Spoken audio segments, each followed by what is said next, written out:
Hey, Gavin. Hey, Louie. I see what you have there. Do you demand respect? Do you demand... I don't know what... Oh, I forgot the rest of the thing. What's you say? Oh, God, I don't remember the... I am a woman. I demand respect, and I demand something else. Something else that I, a man, do not remember, because...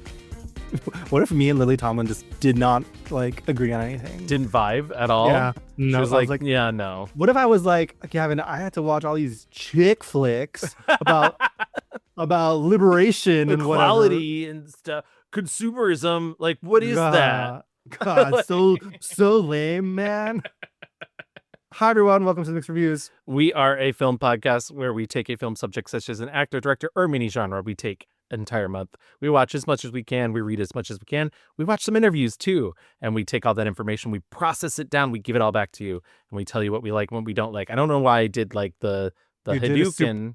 I was going to go a Super Saiyan, but it is Hadouken. So, yeah. Well, it's also a bit Super Saiyan as well too. These are all straight things. So yeah. Whoa, our Pride episode really coming off straight. The theme of the month. I would argue Street Fighter and Dragon Ball Z pretty homosexual. Queer. Yeah. There are a lot of kids who are watching Toonami, okay? And no, you're right. It wasn't just Dragon Ball. It was Sailor Moon. It was what's the little gerbil? Hamtaro, yeah. I remember furries. That's where furries come from. I thought that came from the 60s Robin Hood. But oh yeah. Listen, I was a full faker through my Toonami era. I was like, yeah, so cool. It's unfortunately not my jam. But you know what is my jam? Gay stuff. Pride Month. Happy Pride, everybody. Happy Pride, everybody. Last episode we talked about Miss Hollisha Hunterina, also known as weirdly Holly Hunter. That's her street name. Yeah. That's what the kids are calling her. Right. I had a blast watching her movies. I had an even better time going up to people and being like, "Have you seen Little Black Book? Isn't that a crazy movie?" Yeah. What do you guys think they were trying to do with that? I had a great time watching for Holly, one of our great Southern gals. Truly. No poll. No. We're still not polling. Though the polls are closed now, vote for mayor or whatever will be over by then. Well, yes. The primary will be over. Will be over, but and this is clearly like a very pro Zoran podcast. And if you want to learn more about his amazing mother, check out our episode about Mira Nair, which I posted today in response to somebody else figuring out that Mira Nair is his mother, and didn't realize that that was almost that's episode 64. So it's almost 100 episodes away. All that to say, watch all her fucking movies. All great movies. And yeah, tomorrow is the primary here in New York City. Big race. We'll see what happens. I've already voted. Have you voted, Gavin? No, I haven't yet. I'm voting day of. I know a lot of people voted early, but I had planned to vote day of. So I voted on Friday. I feel good about my life. Excellent. So yeah, any other old business, Gavin, want to get over? Just one thing, and I'll make it real quick. There was an error in our last episode, the Holly Hunter episode. I did remove it. Unfortunately, the episode went up and some people caught it beforehand. So just to apologize real quick, because it's something I do many times in my real life. I confused William Hurt with John Hurt. It's just something my brain does. I am human and fallible, but I did remove any references to either Hurt from the episode. To remove the Hurt lockers. Exactly. And no Hurts were lockers in this. Hopefully no one was hurt in this. Yeah. But I'm very aware that they're very different people. I'm a huge fan of John Hurt. I watched both movies in which he played Quentin Crisp, one of our queer elders. Yes. So yeah, he's great. John is great. Okay. So Gavin, this episode is our Pride episode that our dear listeners, our followers got to have a hand in to vote for and choose and decide. And so we're talking about Lily Tomlin. Yes, by a landslide too, nonetheless. Fleetwood Mac. And the chicks. Well, she stormed the gates, the Rainbow Road, if you will. Handedly won, and I'm really excited to chat about her because I was a little bit worried, two things. I was excited because I love her. But number two, I was worried because like, is it a little bit too cheating about? Like, what are we like really gonna like Yeah. see here? But now, like on the other side of this, and like before we like really get into it, I was just really struck and taken by like how interesting her career is and like the things she must have had to navigate as a queer person, as a closeted queer person, as a not closeted queer person, um, in the 70s. It's just a very kind of bizarre career where like, I mean, she will also complete the trifecta of 9 to 5 Girls, She will. Our holy which trinity. yes. And when you like, I think the easiest parallel is to Jane, right? Yes, Um, 100%. I thought about that a lot during the process of this. and Jane has worked a lot more in film than Lily has. They're not like one to one. Lily definitely was a creature of the theater, Yes, right? yeah. But I just kept thinking like, man, that number one, she was playing old women right away. Yeah. Number two, she kind of disappeared and was just doing voice work for a while. I just think about like what an incredible talent she is to have broken through even with all the barriers that were in her way, Yeah. um such a political, person, very outspoken, um yeah, just And super always interesting. always political throughout her entire career. And that's Yes. what's sort of what like she came sort of fully formed in terms of her Hmm. political beliefs and very little wavering in terms of that. I think she's, if anything, and it's sort of a rare thing that happens, but I think it also happened with Jane Fonda. She's gotten more progressive as she's gotten Yeah. older. Yeah, and it's just interesting, we'll get into it with the rewind, but like someone whose parents were from the South is deeply entwined with, I mean, I don't know, that whole era with the Vietnam War, Right. women's liberation, the gay rights movement, like she And kind of is coming out from all this stuff, and it's just incredible to see her doing comedy and filmmaking like all together and not compromising. And in addition to her parents being from the South, but what, like you said, we'll get into it. Like she also grew up in Detroit too. So those are like very, very different cultures, but also very similar Working in, class. yeah, exactly. Do you remember like the first time you clocked Lily Tomlin? I think it's got to be 9 to 5. I think I can't Yeah. imagine it being anything else. I remember us renting the VHS of that and watching it a bunch, I love and that. and it being on TV quite a bit. I think, she was one of those actresses where like, I didn't know who she was, but every time I'd see her, I would be like, oh, that's that woman. And she has such a signature look, signature voice. She reminds me a lot of like an old school, like Grand Dame, kind of like B. Oh, Arthur I type, like that. Yeah, you yeah, know, yeah. like brassy, like take no shit. Um, and like, we'll get into this as well. Like, I think at the beginning of her career, she's very like kind of character actressy vibes. And then later it's just like not as much. But yeah. Okay, Gavin. Why don't we get into it?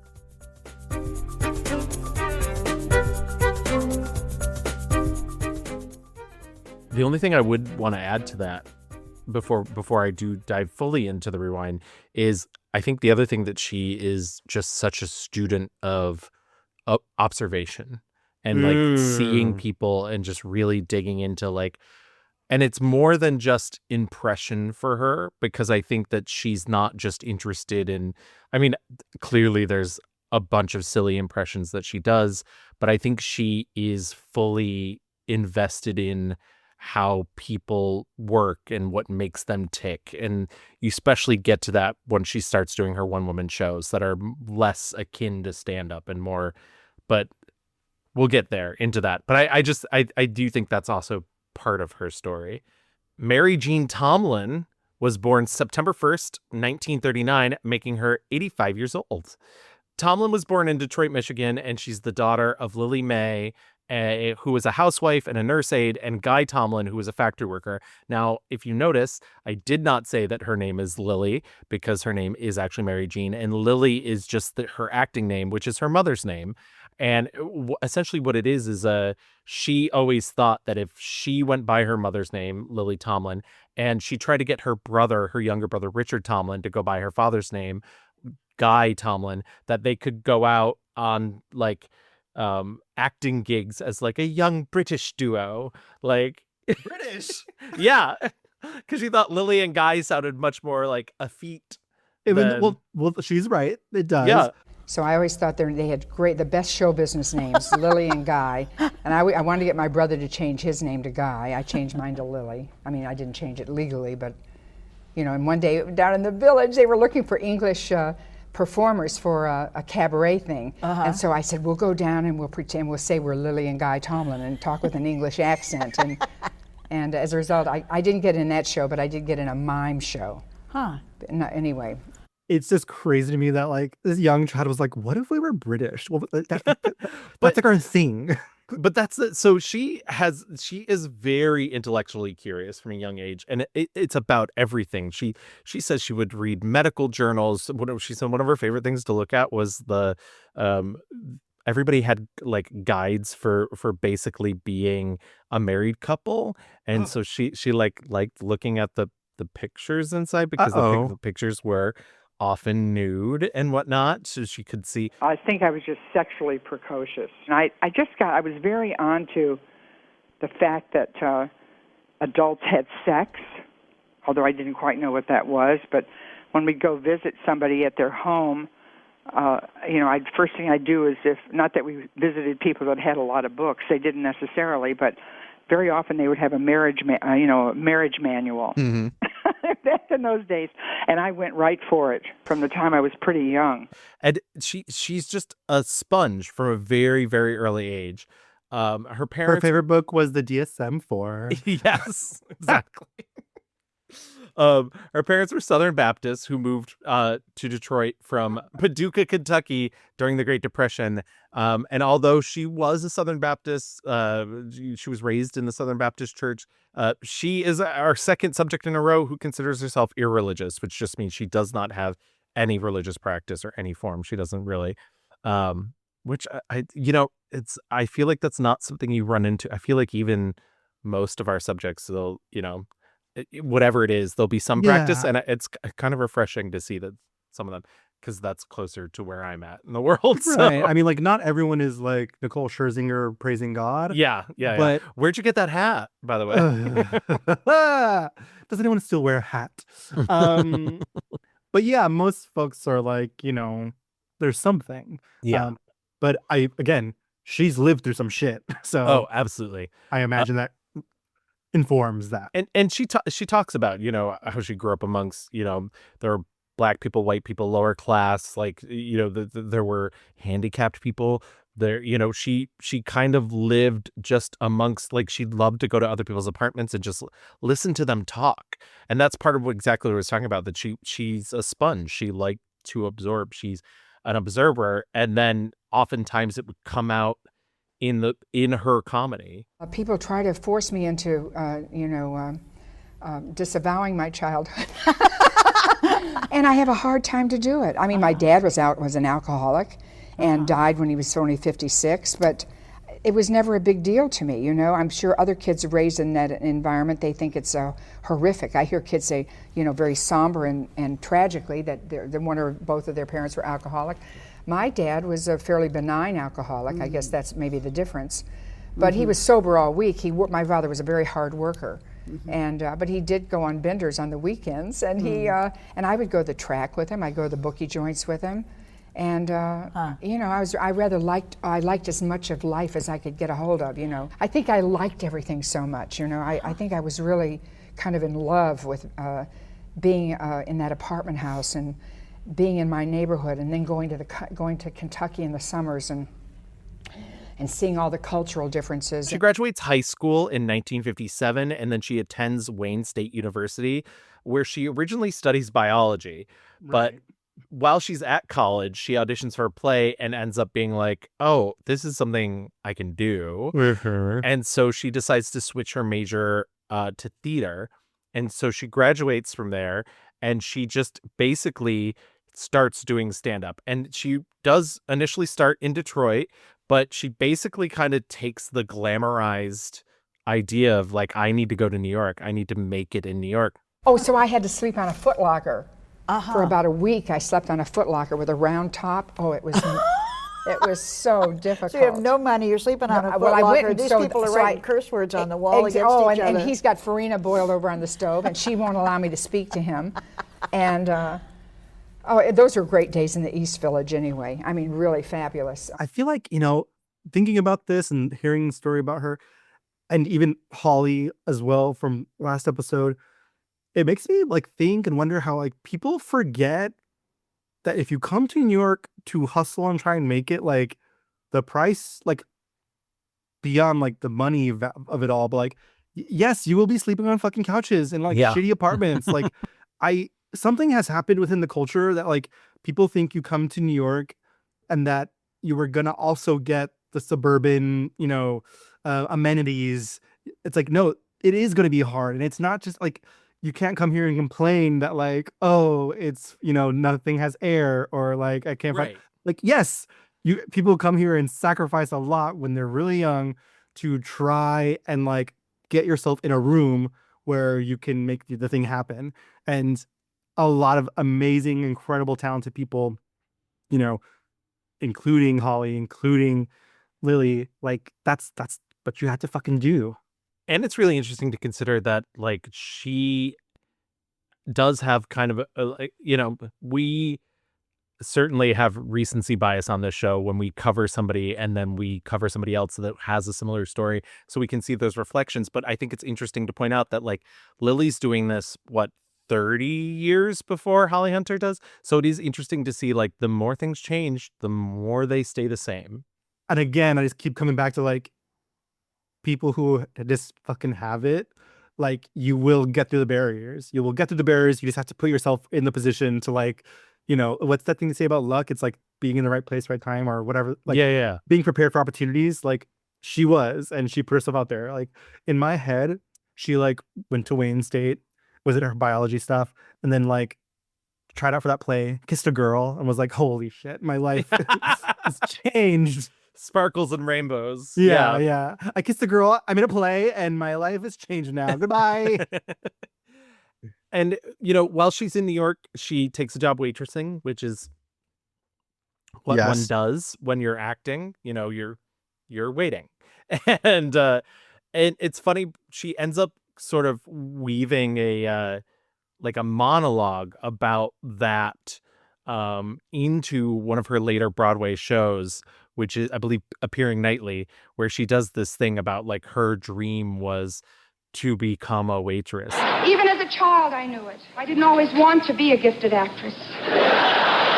There was a time in the beginning when I wanted to be a waitress. Of course, everyone in the family thought it was cute at first. They'd let me wait on company.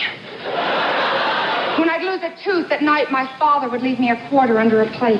I think that informs that really amazing bit.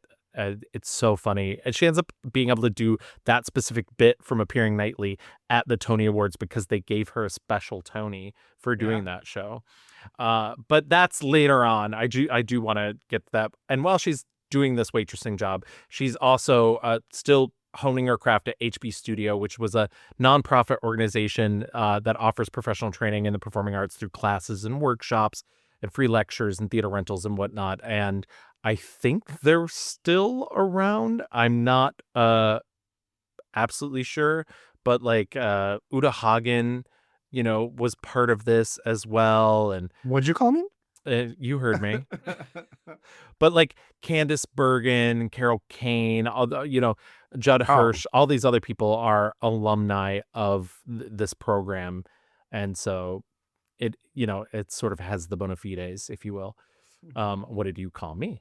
And she makes her first television appearance in 1965 on the Merv Griffin Show.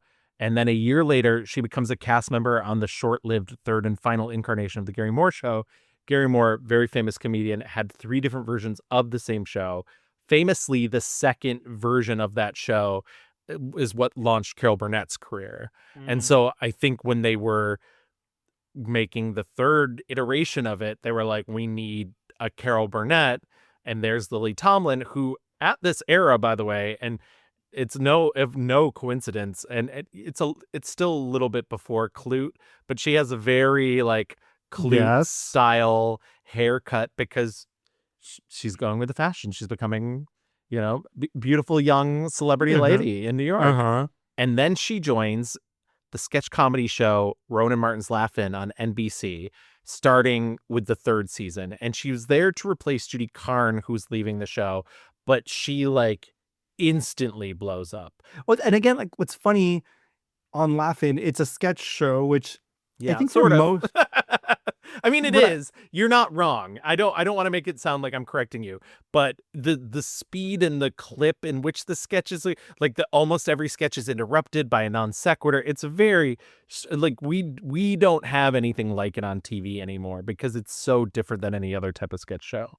What I think is interesting is like, I saw a couple of these, and then, there are a couple of her first movies that are in this realm where she's doing these very specific characters she'd come up with, and now that I'm thinking about it, is this like the Melissa McCarthy track?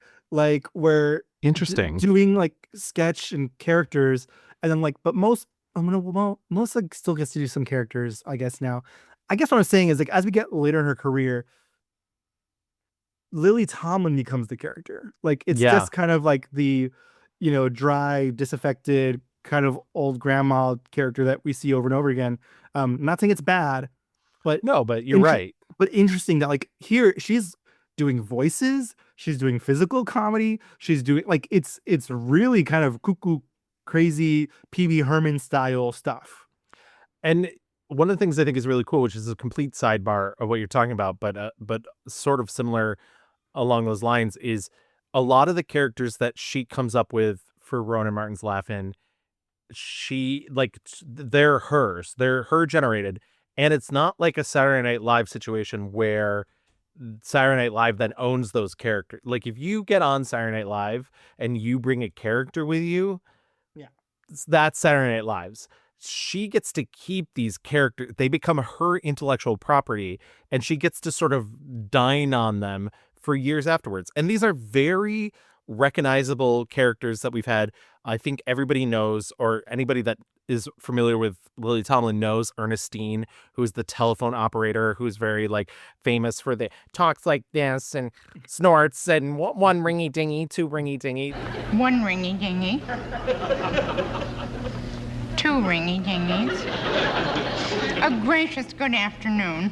This is Miss Tomlin from the telephone company. There's Edith Ann, who's the precocious 5.5-year-old girl. And she said, she based Edith Ann off herself. The only difference is she like put her in between her and her younger brother. So in terms of age, so she could be like a middle child. My name is Edith Ann, and I don't have to say nothing if I don't want, because I'm going to have a baby. You know how you could get a baby? First, you could get real fat. Then you could eat a lot of pickles. I think the other biggest one, and there's a bunch of people like Lucille the Rubber Freak, who is the character who actually got her the job on Laugh-In. But I think the other one that most people recognize is Mrs. Judith Beasley, who is this kind of like, she's like an everyday woman. She's like always being interviewed about like housewares and stuff. But also what's cool about her is she like is very down with the gays. I found like a clip from the 70s of her going to a gay bar and being like, oh, I brought cookies for these men. It's important that they stay hydrated and whatnot. So I am trying to study the contemporary sexual mores across this great nation. This particular evening, I'm here on behalf of the heterosexual community doing community outreach to the homosexual community. And I brought the quiche of peace. And I hope they'll accept it in the same spirit with which it's given. And so like, these characters are all really funny, but they're also really subversive in a way. Like I was just mentioning about Judith, she is this seemingly buttoned up, like almost like 1950s housewife, but is espousing these like kind of anti-capitalist, anti-consumerism, like very progressive ideas. Edith Ann is like a 5-year-old, but she like has this wisdom beyond her years. Maybe the least progressive character is Ernestine, because she's just kind of a bitch, but Yeah, yeah, yeah. but it's funny in the way that she does it. It We'll what's see. I mean, some of these, like you said, like some of these characters we'll see later. Yes. Like and that's what's so cool. She just got to like really mine these, and I guess this is also like a New York tradition, like of there are performance artists who like just have these characters who, if you go to a cabaret, like you'll see, is it like the clay woman, like Yeah. who, like, and that's just like a character, like, this go and do a show and you'll see clay woman. She really was so just like trailblazing. It's kind of Yeah. like nuts, like seeing all this stuff. There is a fourth. Thank you. You actually just reminded me. I think the other one that like is big in carryover in terms of her female characters, which is a character called Tess, sometimes called Trudy, who is a houseless woman. She's a bag lady, and yeah, and that's She talks about aliens. Yes, and exactly, communicating with them. But like I said, those are female characters. She's also so subversive that she's creating male characters, and she's going on and doing male drag, which was basically sort of unheard of. She's not the originator of it by any means, but on television, there was a lot of men dressing as women. Milton Berle would dress as women. Flip Wilson would dress as women. And we talk a lot about that in our Drag on Film episode, but there wasn't a ton of women doing men. And famously, she has this character called Rick. She has this lounge singer called Tommy Velour, who I love. And I love, like, part of the gag is that Lily Tomlin herself hates him because he's just kind of a total skis. And here's that nutty chick, Lily Tomlin. Lily's going to be opening in this room tomorrow night. Hey, come on, give us one of these. And also to a lesser extent, and as a character, she's retired, and I think that's maybe for the best. She does have a black male soul singer called Purvis Hawkins. I think obviously this comes from another generation, and I don't want to excuse it by any means. The one thing that I will give her is she never did race makeup. She would not let them darken her skin. She would use lighting effects, which still not great, but yeah, I mean, like she does a lot of characters, a lot of voices, and I think with her experience growing up in Detroit and in New York City, she does. There were times where I was like, I think she's doing a black character. Like, I think sometimes it's not obvious, other times it is, because there definitely is a character later where I was like, oh, she's like rocking like a very small fro. Yeah, I was like, but I was like, wow, do I think it's like good? No, I was like, but it feels like she was like, you can just tell when it's coming from a place of love and not a place of right. like, the joke is not that she's playing a black person. It's kind of like she's like, I can do this. And right. It's more of a flex than anything. But again, like, different time, would not recommend now. Right. And like I said, she's since retired, that character. And I do think it's interesting that I think it goes back to, like, she grew up in a place where there were a lot of black people. And I think in her brain, she thinks that these are things I observed. These are things that, like, I lived through, and they are part of my story. And that is unfortunately, and I think she recognizes this, so I don't want to speak for her, but like, that is unfortunately a very white thing to do. But you are correct, as I do think part of it is that, like, it doesn't come from a place of hate. It's certainly not, she's not trying to be disrespectful. I think it was just a different time. It feels like you were saying, everything's so studied. She's making, all these characters are making commentary about like life and like existence. And so it's not like, isn't it so funny black people talk this way? Or isn't it so funny that black people like dress up this way? So yeah, like you were saying, like the curiosity really just is like at the front and center for her with all these characters. And I mean, this next little bit about AT&T is just like all proof you need.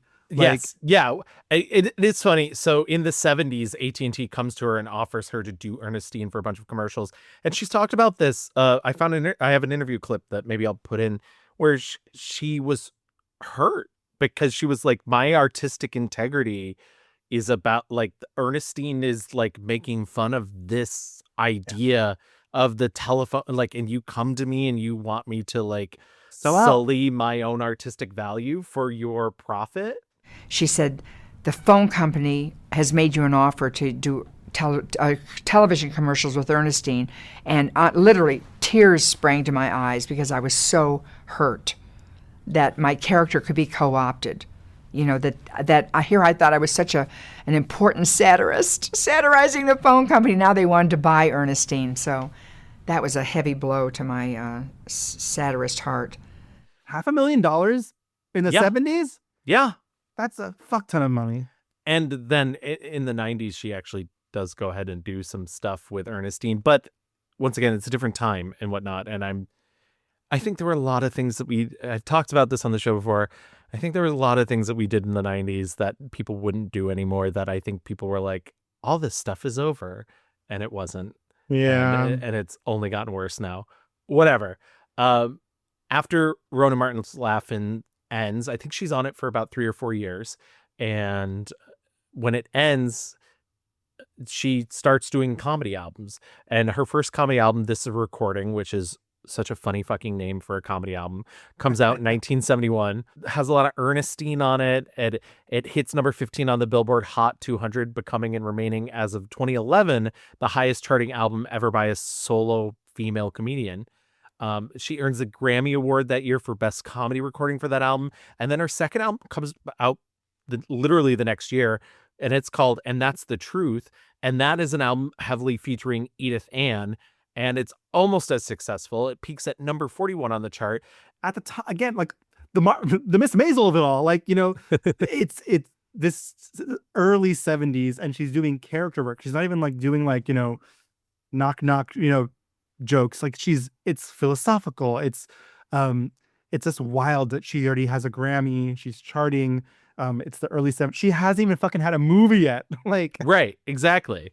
And before she does start doing movies, by the way, I do just want to touch a little bit on, she does a bunch of television specials. She gets offered a bunch of television specials. And it's funny, I found an interview with both her and Jane where, and by that I mean her partner, not Jane Fonda, where she's like, I don't know like what people wanted, if they were looking for another Carol Burnett. And Jane's like, yeah, that's it. That's what they wanted. But her first TV special is 1973's Lily. Famously, she gets Richard Pryor for that special. And it's funny because she keeps, it's interesting. It is like the first listed I can find. I keep seeing herself in interviews call it her second special. But from what I can tell, it's her first. I'm just gonna say she has a comedy special. I could be wrong. It could be her second. It could be her first. I don't want to, Gavin's triggered by corrections. Yes, correct.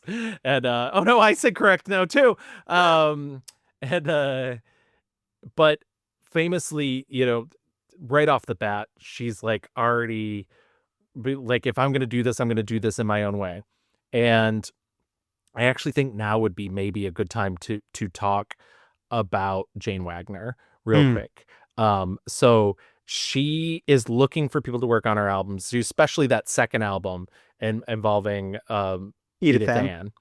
And she wants to find somebody who can capture her voice, who like speaks in a specific way and whatnot. And she runs across this after school special that won this Peabody Award called JT, and it was written by Jane Wagner.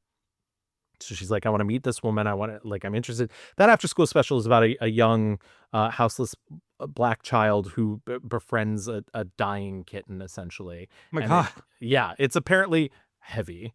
Yeah. I did not watch it. Not a laugh riot? Weird. No, but she wants to meet this woman who's doing this writing, because she's like, oh, I would love to have her work on this thing for Edith Ann. And it was so satiric and edgy and sweet and tender and loving and affirming, and yet so intelligently written.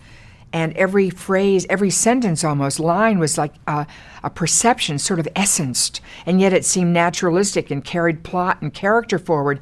And I thought, oh my God, this is just what I love in a monologue.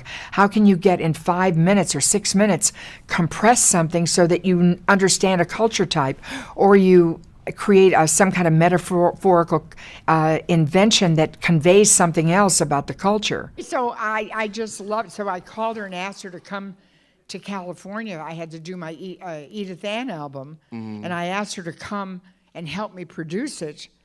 And she sent me some raggedy papers with notes all over it and scribblings. She still writes that way to this day. And she meets her and is immediately smitten. Yeah. And it's hilarious because Jane Wagner, not impressed. Jane Wagner's kind of like, whatever. And Lily Tomlin said that she knew she wanted to see Jane Wagner again. I didn't fly in those days. I'd had so many friends who died, who'd OD'd and everything. And I wouldn't even get on a plane. So I was taking the train back to Chicago the night after the party that the record company, and I as soon as I hit that town, I jumped on a plane and flew back to say, because I had like a day off before I started the show. And I called her and I said, I don't really have a lot of time. And I wanted to see her so badly, you know, so, and I did get a date with her. The things we do for love. Exactly. So Jane Wagner helps her write this album, and she basically becomes not only her life partner, but her creative partner. Jane is now basically involved in every piece of Lily's artistic life that is Lily driven. So like, obviously like, Jane Wagner's not working on the fucking Beverly Hillbillies, but like every show that Lily does, every, you know, Jane Wagner has a hand in a written word. And so I just want to bring that up because one of the things that she writes famously for the special, you can find the whole special online. It takes a little bit of digging. If you can't find it, you can always contact me. I can get it to you. But the very famous bit of this comes from a sketch from the end of the show with her and Richard Pryor. It's a sketch called Juke and Opal. It's about a 10-minute sketch. There's basically no jokes in it.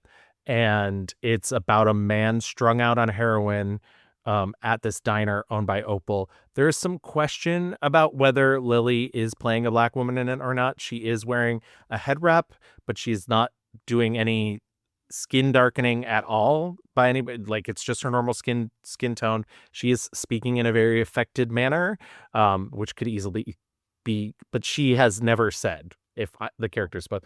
And the big problem is, besides that the execs were like, this isn't funny, it's a little too real, is that the sketch ends with a kiss between Lily Tomlin and Richard Pryor.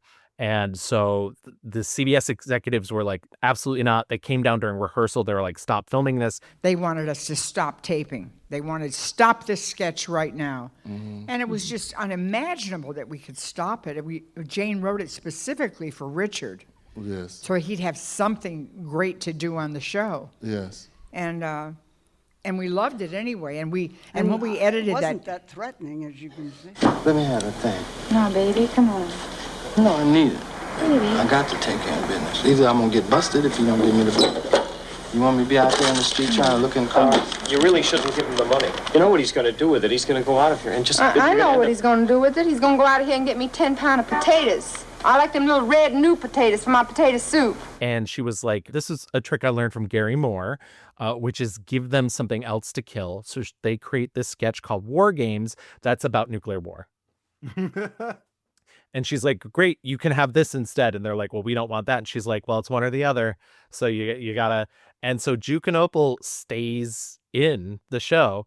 And it's so funny because it's the last sketch, and then the very next thing is her saying goodbye, and it's like her and Alan Alda, and I can't remember the other woman and another man, and she goes around and she kisses each of them. So she also kisses him a second time, and it's funny too because she kisses him on the cheek, but she kisses everybody else on the lips, which I also think is pretty bold for early 70s, for 73, to kiss a woman on the lips at the end of a show as well.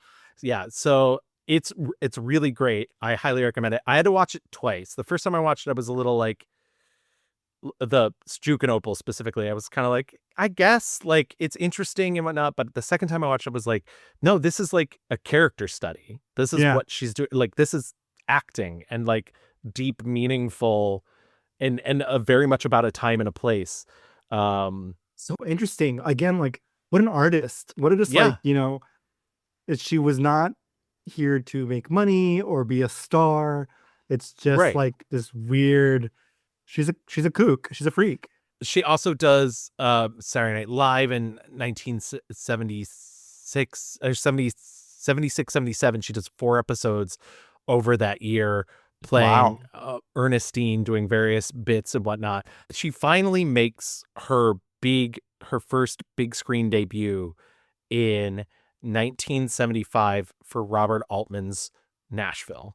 Tiny little film, super, you know, just not ambitious. No. Like, color by numbers. Small cast, very short. Yes. Basically one setting. Nashville's this sprawling ensemble cast, multiple interweaving stories, many characters, different parts of their lives, but all sort of taking place over these 5 days during the build up to this political rally for a populist presidential candidate who's like running as an outsider and whatnot. And if any of that sounds like it might have, you know, repercussions into what we are currently living through, yes, absolutely. Well, yes. I think it's still so politically relevant. What's interesting about her casting is Robert Altman. Many people think because Robert Altman's dialogue is so like, it's people talking over each other and it's very spontaneous and whatnot, that he doesn't write anything down. He writes entire scripts or starts with an entire script. It's then in the filming process, it all gets changed. So essentially he writes this role for Louise Fletcher, who was just in a previous film that he did, Thieves Like Us. And it's because of this character is this white gospel singer who has 2 deaf children and ends up having an affair with this country singer who is played by Keith Carradine, who sort of breezes into town. And the reason he writes this for Louise Fletcher is she is a woman. She's a great actress. She is a woman who had 2 deaf parents, grew up with 2 deaf parents. So he like thinks this is fascinating, it's interesting. At that time, Lily is actually cast in a different movie to make her big screen debut. She is cast as Nurse Ratched in One Flew Over the Cuckoo's Nest. Dag. And Milos Forman, who's directing that, is like, this woman is not right for the role. And so he sees Robert Altman's Thieves Like Us and sees Louise Fletcher, and he's like, I want her for the role. And he goes and do a switch, a trade. Yeah. He poaches her. And so she leaves Nashville, and Robert Altman's like, why don't you play this role then in Nashville? Wow. Yeah. I love this like switcheroo. And honestly, we got the best of it. Like we won as an audience, because Lily Tomlin gets nominated for an Academy Award in her very first film production. And let me not mince words. This is a dramatic role. There is nothing... There's very little comedy when it comes to Lily's story specifically. Maybe the beginning when she's doing the gospel with an entirely black choir behind her. And so it's funny to watch this white woman like invade a black space because she's just clueless about it, clearly. But she's also said that like that didn't faze her because she did go to black churches when she was a kid and whatnot. So she didn't even think about it as being weird. But the rest of it, I mean, the scenes with her and the children, I actually really adore. Honestly, there's a bit very early where her husband like clearly does not understand their deaf children, clearly does not care, and she's like not focusing on anything he's saying because she's trying to interpret the sign language that her children, like she's like asking about their day. And admittedly, like she has a lot of beautiful scenes in the movie, but this time was the first time like I really thought about her, and maybe it's because I'm getting older, thought about her as a parent and was like, oh, this is so sweet. Yeah. I was watching this movie that I realized you mentioned earlier, like how good she is at studying. It made me realize also that she's a really great reactor. Like she doesn't Yes. have to have lines to like really have this emotion coming through. The scene where she's sitting at it's a bar, right? And he's singing I'm Easy or whatever. Yeah, And which won the Academy Award. And he wrote himself, Keith Carradine, brought it to the movie. Great song. Yeah. She's just sitting there thinking about this affair, her life. I mean, again, but also we have to like track almost all of these movies, almost or at minimum movies that are successful have an element of this progressive political bend. Like it's very wild to think about, these movies from the 70s and how progressive and radical they are. I mean, like this candidate is talking about like, anti-consumerism, like kind of very like you were saying, populist things. It's like that would fuck it like the kids today would lose their little minds. Yeah. This socialist fucking movie, like the Zohran Mandami movie of the 70s, like it's and this movie with itself, like she is, part of this black choir. So we've got like civil rights going on, we got women's rights going on, we've got disability movement going on. Like there's so much going on here. Mental health stuff with like the other singer. This is the first time I've seen Nashville. Oh wow. Oh yeah. So Wow. Yeah. a lot going on. Her part is, I think she even said, she's like, I'm in the movie for like 6 minutes, 7. Yeah. Like, it's not a lot. And it's a fucking 3-hour movie. But that moment where she's just listening to the song, I was like, damn, she fucking got it. You want to learn how to say something in sign language? Yeah. How do you say I love you? Well, you could say shorthand for it is, this is shorthand. Or you could say, I could say love you. I love you. Or you could just say, I'm happy I met you. I'm happy I met you. Yeah, absolutely. From that, she starts getting other roles. She ends up in The Late Show, which stars her and Art Carney in 1977. What's interesting about that is the director of that movie, Robert Benton, wrote it for Robert Altman, and Robert Altman like looked at the script and was like, I'll produce this, but I think you should direct it. And I think part of it was also that Robert Altman was already doing his own noir, because that's really what this movie is. It's a sort of lesser known from that time period, but Robert Altman's doing The Long Goodbye, and I think he just kind of didn't want to be playing in the same sandbox, and that's what this movie is. It's a 70s update of a 40s, 50s noir, and it really heavy into those themes. I love this movie. I only saw this movie last year for the first time. It was on Turner Classic Movies, and I randomly was like, oh, I'll watch this. I love the her character's so 70s, which is like a really funny thing for a movie that's like so not 70s, like a movie style that's very like men 40s. Yeah, exactly. And well, she's like, I love the Zodiac and like herbs and shit. This movie, I didn't dislike this movie, but I was like, oh girl, this movie is twists on twists, double back handspring, a little too much for me. I made Dan watch The Late Show because I really love it, and he did not like it as much. I think he was more on your same page, but he also said that the thing that that didn't work for him is the thing that like Robert Altman is actually really good at, which clearly Robert Benton was not as good at, which is that that style almost always feels like it's the first take, because there is so much improv and there's so much loosey-goosiness to it. And I think the combination of that with the fact that like this was clearly like word scripted, like that Art Carney had a lot of like hard like slang dialogue, like very throwbacky type things to deliver, and then you have Lily who's kind of like fun and like kind of poking him and trying to like get him to like loosen up. $15 an ounce. This grass was so great, I can't tell you. There was so much resins in it, it made your lips stick together. How long have you been pushing? Who says I'm pushing? You got a lot of nerve. I'm not pushing. You think if I was a pusher, I'd have a little empty purse like this? Geez, you make it sound like I hang around schoolyards trying to prey on 12-year-old kids. Anyways, I'm only doing it till I get my shrink paid. Oh, that makes sense. Speaking of awkward, weird relationships, her next film, 1978's Moment by Moment, which is unfortunately both directed and written by her partner, Jane Wagner. Moment by Moment is a summer, winter, summer. What's the May, December romance? Yes. Between Lily Tomlin, who's an older woman, and John Travolta, who's a younger man. Two gay people who allegedly fall in love, I guess. Yeah.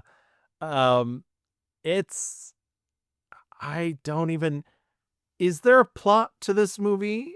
I didn't find one. John Travolta gaslights women into over and over again. Hey, just be cool, okay? Like, why don't you fall in love with me or whatever? Like, let me into your house and do things. Do you mind? I was really enjoying being alone.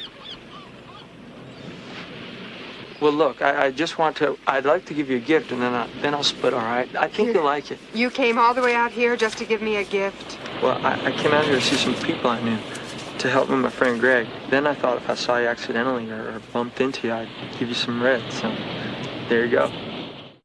There's no chemistry between either of them. I understand that they were I think they were trying to give Lily another big dramatic role because she's not really funny in this movie either. But because I feel bad saying this about because it was her partner who wrote the love of her life who wrote this movie for her. There's not a lot of character here. For Lily, there's no character for John Travolta other than he's this fucking weirdo. Little horn dog. Yeah. I don't know. Bizarre movie. Super uncomfortable. And I feel like I immediately forgot it as soon as it ended. I was like, I guess that's the thing I watched. Yikes. But I guess this must have been what was John Travolta doing around this time? Had he already done Grease? No. Is this even... This is 78. So this is Saturday Night Fever was 77. So he's coming off the high of that, which is a pretty big high. Yeah. He's a very well-wanted leading man.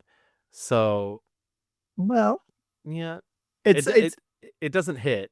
No, in any type of way. And so she goes back a bit to comedy and she releases her third comedy album, Modern Scream, and then she goes to Broadway and she does her Broadway show Appearing Nightly. You can find Appearing Nightly on YouTube. It's not the world's greatest copy, but there was a taped what's interesting is the taped versions of her stage shows feel a little more like movies because there's a little more spice put into them. They production. They're not just tape stage shows. This one is a little bit more than the one we're going to talk about probably a little bit later. This is a little more typed. But I think to me the most interesting part of this is Lily finding the balance between doing that character thing and doing stand-up, because Appearing Nightly is kind of a mix of she'll slip in and out of characters, but she's also Lily Tomlin on stage. There's a great moment in it where she finishes a monologue where she ends up falling on the stage on her back and with her eyes closed, and then she pauses for what must be 30 seconds, and then she just goes, "I noticed none of you have gotten up to try and help me." And it's very good. Like I said, this is where that monologue comes from about wanting to be a waitress when she grew up. But there's some really good stuff here, but it is very 70s and very dated. And I don't think as universal as some of her later stuff will become. Which is not to say that some of her later stuff isn't also dated, but there is that. That gets turned into an album called Lily Tomlin on Stage. All that stuff, by the way, is also Jane Wagner as well, too, working with Lily. This is interesting. Cover of Time with the headline, America's New Queen of Comedy. Huge. Also at this time, and she has famously talked about this, Time magazine came to her assistant and told her, we will give Lily the cover of the magazine if she comes out. And Lily, once again, sticking to her guns, is like, no, like, that's not the most interesting thing about me. They offered me the cover of Time at one point in 1975, but I didn't want to be on the cover just for being gay. I wanted to be on the cover for being an artist. An artist, right. Yeah, they needed a gay person for an article in Time, and they used one. They got a service person. I think it was September of 75. And then I got the cover of Time with our first Broadway show, appearing nightly, which was in 77. And that was lovely. Although Jane and I were there all the time interviewing together because we were on the road preparing our show for Broadway. And we've talked about it together soon, and we think it should have been done probably. It might have accelerated something, but then you don't want to think, well, it was so important either. But I think Lily was not quite as solid in your career, and you wanted not to be thought of. Well, my mother was still living too, and I tried to protect her from too much publicity. When the Time article does come out, the New Queen of Comedy, you know, she said, I was also doing an article for like Life or People or something like that. And you like, one article doesn't even mention Jane, and the other one mentions I live with Jane. And it's not like it was a big secret. It's not like I was hiding that from anyone. And it's funny because I found later, I think it's the beginning of the 80s, she does an amazing special. 1981, she does a special called Lily Sold Out. This you can also find on YouTube. It's an hour long. I highly recommend it. And she has talked about how like this should have been a movie. She should have, but it's about Lily Tomlin going to Vegas and trying to like fit into the Vegas culture. So the first half is like them showing her around. She goes to a Tommy Velour show. But during all this, she's also playing all these other characters. What makes it even better is the second half of the special is her Vegas show, and it's all tongue-in-cheek and it's all subversive, and she's doing like numbers about like, here's all the men I love. And at one point she like goes into the audience and she's like, people are like, Lily, why aren't you married? You know, people are always saying to me, Lily, for gosh sakes, when are you going to settle down and get married? And I say, look, I could have had any gal, or in my case, guy I pleased. Unfortunately, I didn't please any of them. Because it's all fake, because she knows she's like being fake. And I think it's funny because I watched that clip before I watched the full special, and I was like, oh, it's interesting. She's always said that she was always out, but like people never. But then I watched the full special. I was like, oh, she's being satirical. She's like playing with the audience expectation. She like knows that people know, and she doesn't give a shit. Right. She's like wearing pants every chance you can get. Yeah, exactly. Once again, highly recommend that. Speaking of, while she's doing her Broadway show appearing nightly, there is a woman in the audience who is putting together a film called 9 to 5. And that woman is Jane Fonda. We have talked a ton about 9 to 5 on this show. Jane Fonda said, I'm putting together a team. Yes, exactly. She's like, you have particular skills. I want to weaponize them. And, you know, we talked a lot about the creation of 9 to 5 in our Jane Fonda episode, how Jane Fonda, it was originally a drama until she brought Lily aboard, and Lily helped her rework it and whatnot. But famously, Jane Fonda sees her in Appearing Nightly and is like, I need to get her in this movie. And as she's driving back from Appearing Nightly in her car in LA, Dolly Parton comes on the radio, and the vision comes to her like, oh, wouldn't it be funny? And we talked about this in our Dolly Parton episode of a woman whose breasts are too large that she can't even see her hands while typing. And she's like, she's the third. Yeah, it's the Father, the Son, and the Holy Spirit. Exactly. And so she gets them together. They hire a male director, which they think is maybe the only way that they're going to get this movie made, to come in and rewrite it. But they've said that he was really great, really gentle the whole time. Dolly Parton has said, you know, obviously I could have never made this movie with a director who wasn't Colin Higgins, a director who was mean the entire time. And that it's the secret spice of these three women together really powerhousing this film. I think at this point everybody knows the plot, but if they don't, it's literally about three women who all work in an office. Lily Tomlin is the head of the secretaries, essentially. Dolly Parton is the boss's personal secretary, right? Is that? Yeah, I don't think that because he has a lot of like personal assistants. Lily is like also doing number stuff. Yes. The reason why she's upset is because they give a promotion to a guy who Yes. she has trained, and they're like, listen, our clients want to see a man doing the numbers and stuff. So I think she might like be more like an accounting. Yes, I think you're correct. And she's the working mom of the group. Yes, and then Jane Fonda is the meek, mousy woman who's just joining the workforce after getting a divorce and coming forward, and she's assigned to Lily to train, which is another like thing on Lily's plate that she doesn't really want to do. And everybody hates Dolly at first because they think she's sleeping with the boss, which is a rumor the boss has started. And essentially they, after one particularly bad day at work, where, like you said, Lily finds out that she's passed over for this promotion, they like decide to get their revenge, but jokingly, like they talk about it, but then it becomes very real, and they basically hold this man hostage and reinvent the entire workforce for that company. Yeah, to the point they created a feminine utopia, a workers, Krakoa, if you will, and it's all lovely.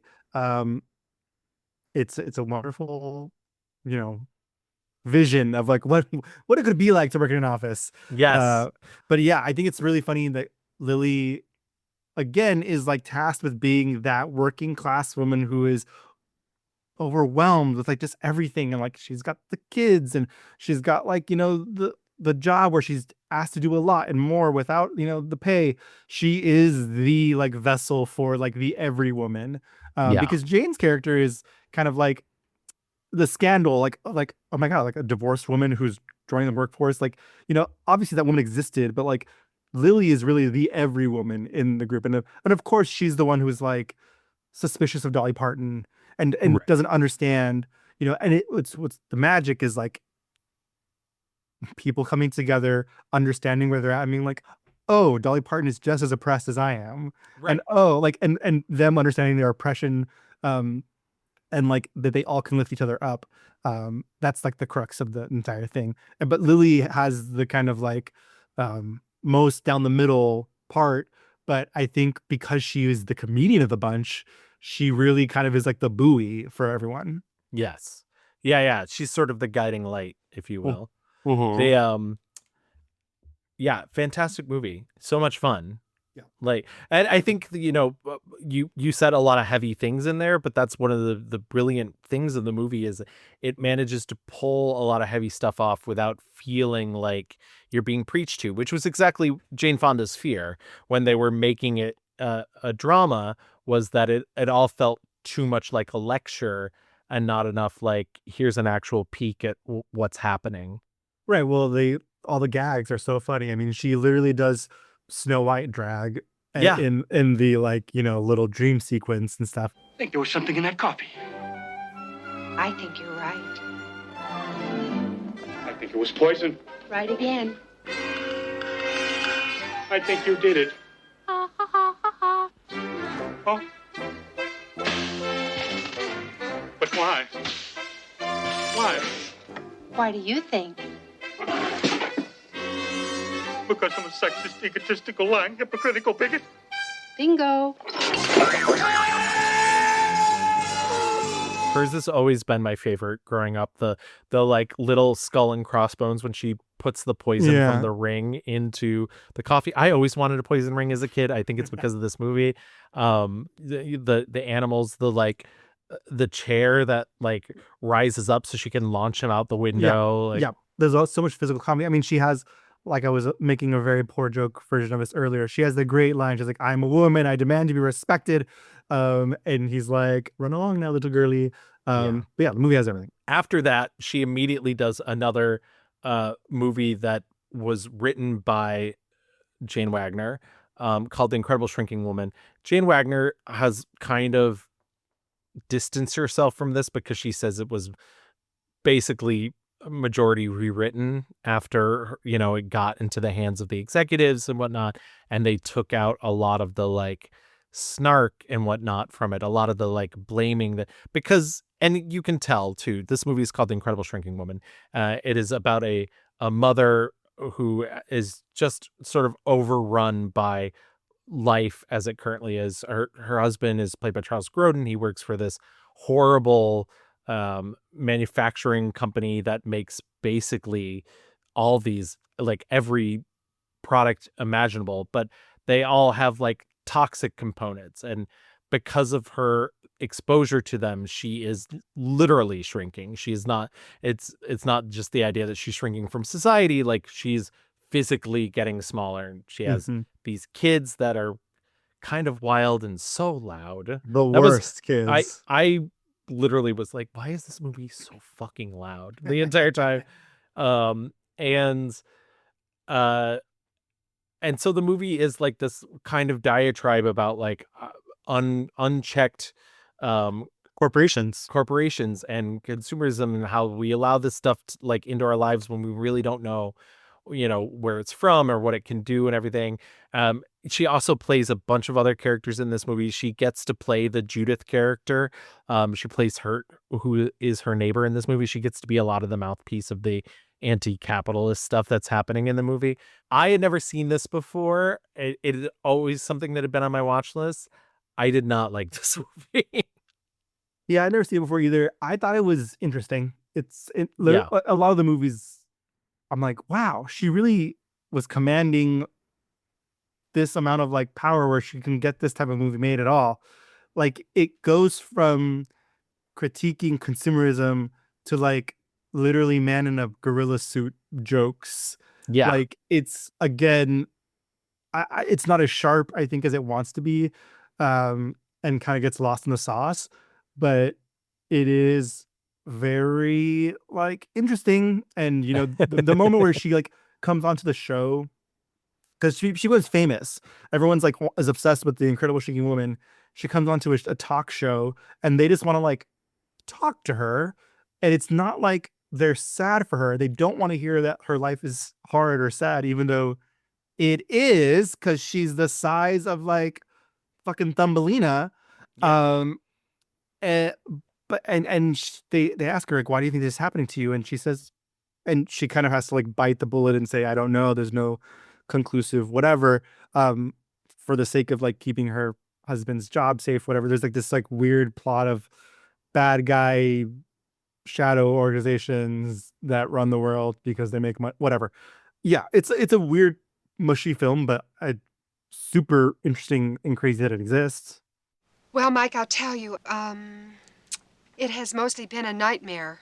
But some good things have happened, like getting to come on your show here. I mean, nobody cared what I had to say when I was my normal height. For Excuse instance, me, Pat. We'll be right back after these messages. After that, she does another film a couple years on. So she takes kind of a tiny break. And then in 1984, it comes out with All of Me, which is a film that she does with Steve Martin. It's funny because Steve Martin had kind of already done a similar film to this called The Man with Two Brains, but essentially it's this movie about a man who gets, well, it's complicated. He's a lawyer and he's working for this awful rich woman who has basically been dying her whole life. And she has this plan to have her soul implanted into another healthy woman so she can live out her life. Antics ensue and the soul ends up in Steve Martin's body. And so he needs to get Lily Tomlin out of his body and back into this other woman, so she can go on about her life and he no longer has to let her, like she's literally controlling the left half of his body. I can't remember if we watched this for Body Swaps or not. I think we said we it did wasn't. Not. And we specifically did not, because the problem is that there wasn't really. It's an invasion. It's not a swap. Yes, exactly. It's technically a possession movie. Right.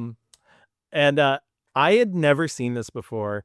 I think there's certainly dated elements to it. There's the part like I could do without the like Eastern religion stuff, which feels like it's played for laughs. I could deal without the magical black friend, which is certainly a big trope in this movie. But I really liked this. I thought she was so funny. I thought Steve Martin was funny. There were times where I was like watching it and was like, God, Lily's so brilliant. I had to remind myself, she's not doing anything. Yeah. She's voiceover. That's Yeah. all Steve Martin. Yeah. I mean, they're both like from that time period. Yeah. It's like comedy titans, right? Yeah. Which reminds me, why has she been on Only Murders in the Building? Oh yeah, truly. Anyway. Maybe there was some like weird Netflix contract that's like you Oh, can't do maybe, anything yeah. Hulu for a bit. I think the other thing that I really love about this movie is she gives this woman, this dying rich woman, an actual character. So when you start this film, you're like, God, this woman, she's so nasty and mean. This Edwina Cutwater, What a you're just like, name. yeah, you're like, why does she suck so much? And then like really like lays it on the fact that like this was a woman who didn't have a life, who spent most of her life sick and like prepared to die. And all she's wanted to do is live. And so I think it's not the like we talk so much about the like Adam Sandler effect on this show. Yes. Where it's like a movie where it's like somebody who's really shitty the entire time, and at the end they're like, got you. You were the one being shitty. Like you should have accepted them for that. Like this movie, she really does have that turn where she's like, oh God, like because I wasn't able to live my life, there was no reason for me to take that out on everybody else. Yeah. And there's all these sensations that I missed because I was so into my own death, essentially, that it put blinders on everything I did in my entire life. I also do like that there is kind of a gay joke in this movie where Steve Martin goes to have sex with Victoria Tennant's character, who's the woman that she's supposed to be taking over the body of. And Lily Tomlin's like, oh my God, is this what sex is like? And so and like jokingly, she's like thinking about men. She's thinking about Rhett Butler from Gone with the Wind. And he's like, well, could you throw some women in there for me? Like I can't focus if you're just thinking about men. I know my head is filled with pictures of Clark Gable taking his shirt off. I know, isn't that hot? No, it's sort of cooling me off, if you know what I mean. It's making me tingle like crazy, Roger. Great. Now just throw in a couple of women on top of them and we're in business, okay? Okay. Is it all right now? Sort of. She's got the whole cast of Gone with the Wind humping in my head. Roger. Oh, dear. Oh, Clark, Vivian, and Olivia. Oh, Ashley. And after that, in 85, she sort of creates what is her magnum opus of stage shows, which is The Search for Signs of Intelligent Life in the Universe, which was written by Jane Wagner, who co-produces it.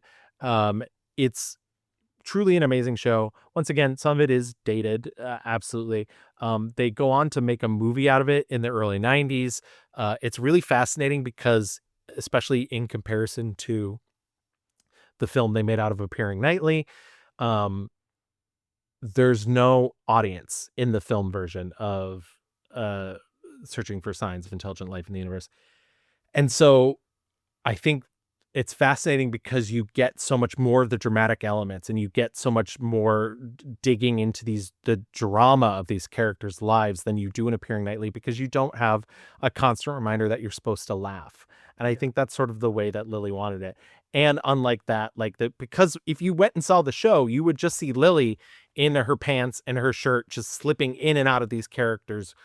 Whereas in the movie, you're seeing her doing these characters, and then flash, she is those characters, and she's in the situation. She's in a diner, she's on the street, she's in a board meeting. Costumes. In costume. Like, the one rich woman who's talking about the terrible haircut she has and whatnot. And the kids, the like rebellion kids that like their parents the don't understand. 15-year-old, the skater boy, if you will. Yeah, exactly. And I think it's truly a remarkable piece of both film and theater, and very worth it. And I'm glad I watched it before watching I saw this a lot when I was a kid, and Really? I'd forgotten about it. Yeah, because it used to be on HBO all the time when I was a kid. And I remember watching it so many times as a child, and I'd completely forgotten about it. And I'm glad when I rewatched it, I watched it before appearing nightly, because I like watching it as an adult and like really experiencing that like silence that it has. Mhm. It plays a lot with silence. Yeah. And then watching appearing nightly and being like, oh yeah, like I don't think it would have worked if I was constantly being informed when to laugh. Like I got to decide what I found was funny instead of having an audience like ha ha ha ha ha, Yeah. every time she tells a joke. Did you get a chance to watch it all? It's up on YouTube, but it's in like 14 parts. So It is 8 parts. 8 parts. Thank and you. I did watch them all. Yeah, it's an incredible piece of work. I mean, it just feels so quintessentially New York. It feels so quintessential. Like, man, when an artist fucking has something to say and they figure out how to say it in a smart, entertaining way. I was laughing. I was kind of like taken aback. She's poking at these progressive movements that she is a part of, that she believes in. I was like, whoa, I mean, this is to be able to take the piss out of, women's lib, to take the piss out of, these things where she basically is like, yeah, you did it. You went to a rally, girl. You did. Yeah, exactly. You feel so good. I mean, yeah, I really liked it. And just to backtrack a little bit, because like I said, that gets turned into a film in 1991. Before she does that, she does do Big Business, which is another big screen comedy. Big Business famously is a movie. I don't know if we mentioned this in our Goldie Hawn episode, but it was a movie written for Barbara Streisand and Goldie Hawn, and it didn't come out that way. But it's a kind of zany comedy. Why have we talked about this before? We've talked about this before, right? Yeah, I don't know why. I truly don't. Because we've never done a Bet episode either. Maybe it is the Barbara Streisand of it. Maybe it is the Goldie Hawn of it. But essentially, it's about two different sets of twins who are swapped at birth. One very rich city twins, played by Bette Midler and Lily Tomlin, and one like down home country twins that are Bette Midler and Lily Tomlin. And clearly, like, the Lillys are supposed to be sisters and the Bettes are supposed to be sisters, but antics ensued and they got separated. And basically, and the Bettes are supposed to both be the city gals, and the Lillys are supposed to both be the country gals. Yes. And all of these side characters keep running into these different versions of Lily and Bette. And it is until very late in the movie that they finally run into each other in this kind of like very funny restroom scene where like they do a whole like it's the very famous Harpo Marx in the mirror sort of doing the mirror back and forth, and finally one Bet grabs the other Bet's nose and the jig is up. Yeah. For Lily specifically, I think the funniest thing she does, she's the like, as the Southern version, she does her like little snake stuff. Yes. And then she shakes her bracelet towards them. Are they real? They're robots. They want to kill us and take our places. Oh, you've seen too many movies. You get back. You just get bashed. We must be in some kind of... Now, there's got to be an explanation for this. That is the dumbest damn thing I've Please ever don't heard. shout at Oh, them. you're such a hick. There's UFO written all over this thing. They're probably relatives. Relatives? Me, that How can they be? Listen to them. They're imbeciles. I've seen this movie before. This movie is like not good, really. No, it's not. And this is another movie I watched as a kid, and I was like, oh, haha, so funny. There's not that many jokes in this movie. No, it's really not good, and it's unfortunate because I wish it was more fun. I wish it was the most fun really is like the two like DL gay guys who are like Bette Midler's assistant. I don't like the characters that like they're playing. It's just kind of a bummer, Yeah. It's all in the sake for like, we need to have the extremes of like the city Bette Midler is so fucking uncaring, and not only is she uncaring and like a city gal, she fucking like hates her ex-husband and her kid, Seth Green. Like, and it's all in service of like, we need to have like the most aggressively opposite as possible. It just doesn't make a lot of sense. And it also like short shrifts, like it doesn't make sense to have, country version of Lily Tomlin's character is kind of like this meek, like she's just a good person. Like it's not like the conceit just kind of doesn't really work. And like at the end of the day, there's only one villain, and it's like the city Bette Midler, and it's kind of like falls apart. They are both funny, they are both entertaining to watch. I mean, the movie only works because it's the two of them, but like, no. I think also, and this is just supposition based on like hearing them talk about it. I feel like they didn't. The filmmakers were more concerned about how they were going to pull off the effects and whatnot than they were about what movie they were making. Because you talked about the snake thing; those were all inventions of Lily, and they kept telling her to stop doing it. Yeah. And finally, she like when it came to like the rattle. She's like, just do a take with me doing it, please. And that's what ends up in the movie, because that's some of the genuinely funny stuff. I'm sure they saw it's the it most in edit. interesting stuff. Yeah, because like the stuff where she's just like, oh, I don't know, like what do we... It's just like they infantilize these women. It's like, God, they get nothing. Wouldn't it have been more funny if like both the city, like Lily and Bette, were bitches, and both like the country girls are country girls and not like whiny, like, sad girls? Like, why can't we have, if you want to be a stereotype, fine, but like they can all be strong, like, strong-willed women, but just from like different points of view, not like wimpy baby girls versus like bitch city girl. Ugh. As I previously mentioned, Search for Signs of Intelligent Life.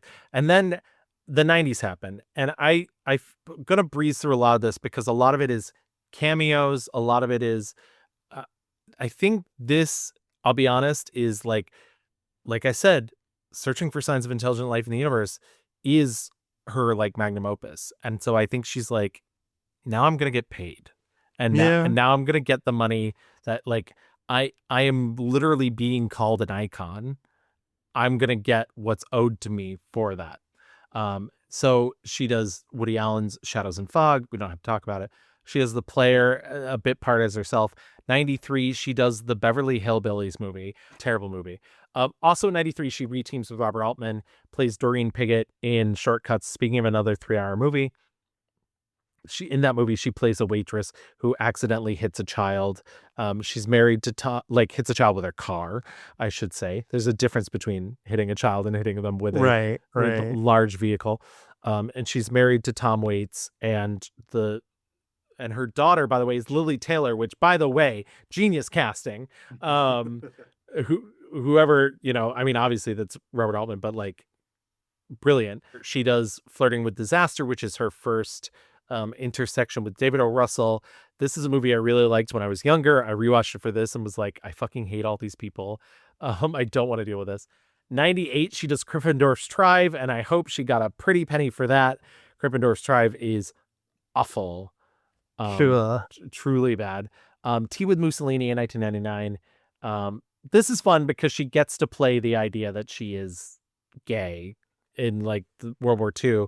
However, this, once again, I do not like this movie. I gave it my 1-star review during our share episode. Also, I just want to like quickly, she's the voice of Miss Frizzle.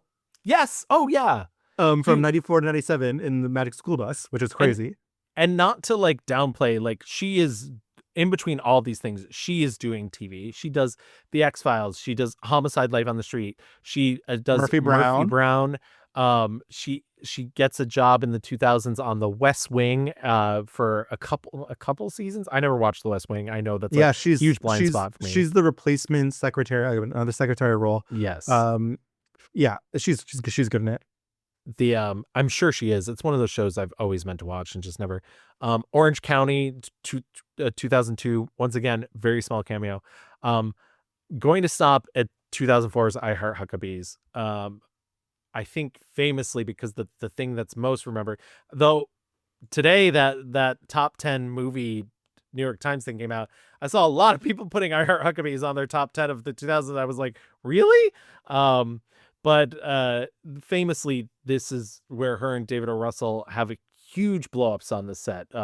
He literally calls her a cunt. Fuck you! I'm just trying to fuck fucking help you. Do you understand me? No, no, you I'm being a fucking collaborator. I was trying to help you figure out the fucking picture. Hey, bitch, I'm not here to be fucking yelled at. I worked on this fucking thing for 3 fucking years, not to have some fucking cunt yell at me. She's talked about this sort of ad nauseum. She didn't find out till years later because it was one of the first big viral YouTube videos. And she said she was in an interview and somebody was like, well, what about the YouTube video? And she's like, what YouTube video? What?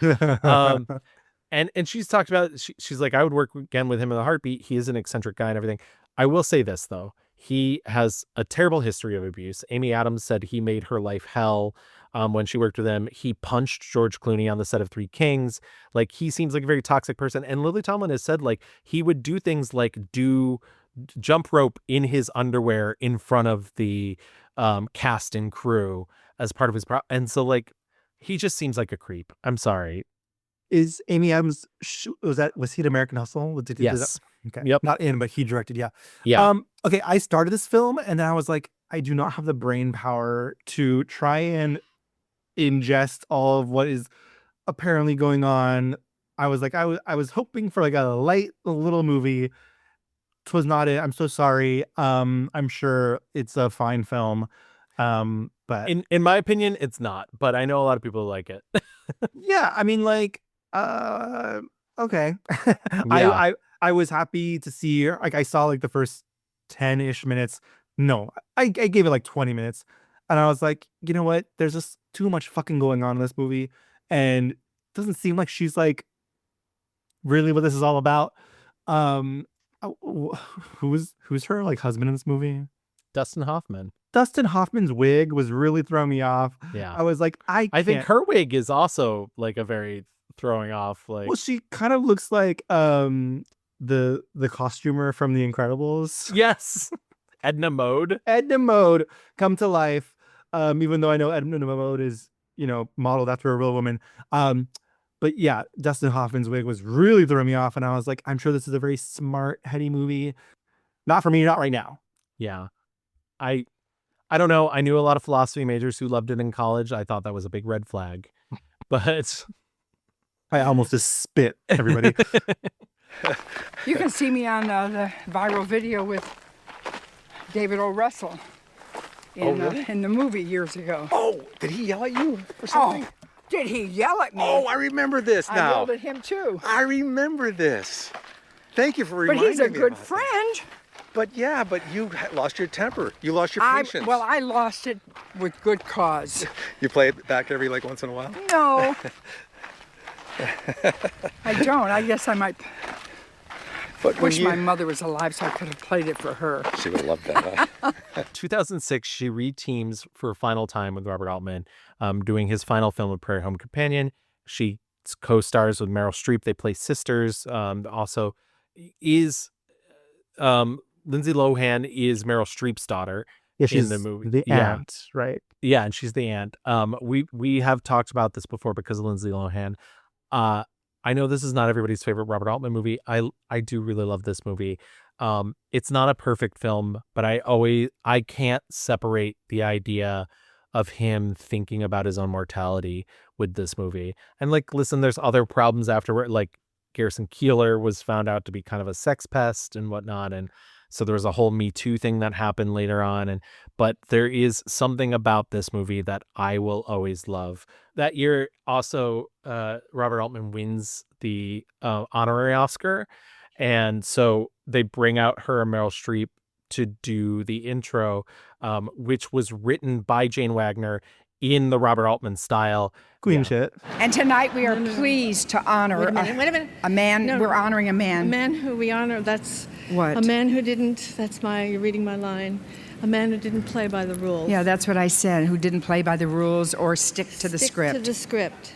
I am, Meryl. No, I'm agreeing with you. I'm just saying that Robert Altman didn't stick to the script. He colors outside the lines. And he wants actors to do the same thing. Yeah. He doesn't want us to act. No, and I'm grateful for that. Pink Panther 2 is a movie I can't believe she did. I guess it was a favor to Steve Martin. It's all sexist jokes. It's all jokes about how like Inspector Clouseau is so horny that he would sexually harass any woman that he ever meets, and she's trying to teach him how not to do that.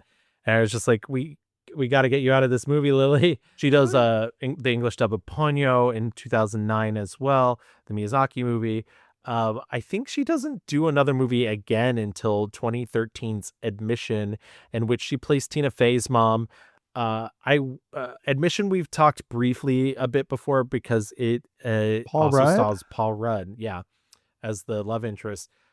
It's not a good comedy. It's not like, and it's really frustrating because I think you're right. I think the character of Lily at this point has become so ingrained. She's already done Desperate Housewives at this point too, where she's playing kind of an angry older woman.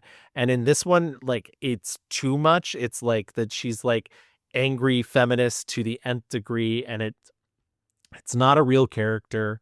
She kind of becomes a caricature of herself. Yeah. They're like, we need a angry feminist who, like, you know, is left over from the 70s. And like, I imagine when people were writing scripts are like Lily Tomlin type, or, you know, like someone like Lily Tomlin. And yeah, all the characters from, you know, Laugh-In and Signs of the Universe and all, like, none of them, like, they're all gone by this point. The furthest any of them make it is in the early 90s. She does 3 Edith Ann animated specials with that character, and that's it. Like, you're right. Like, those characters sort of end at.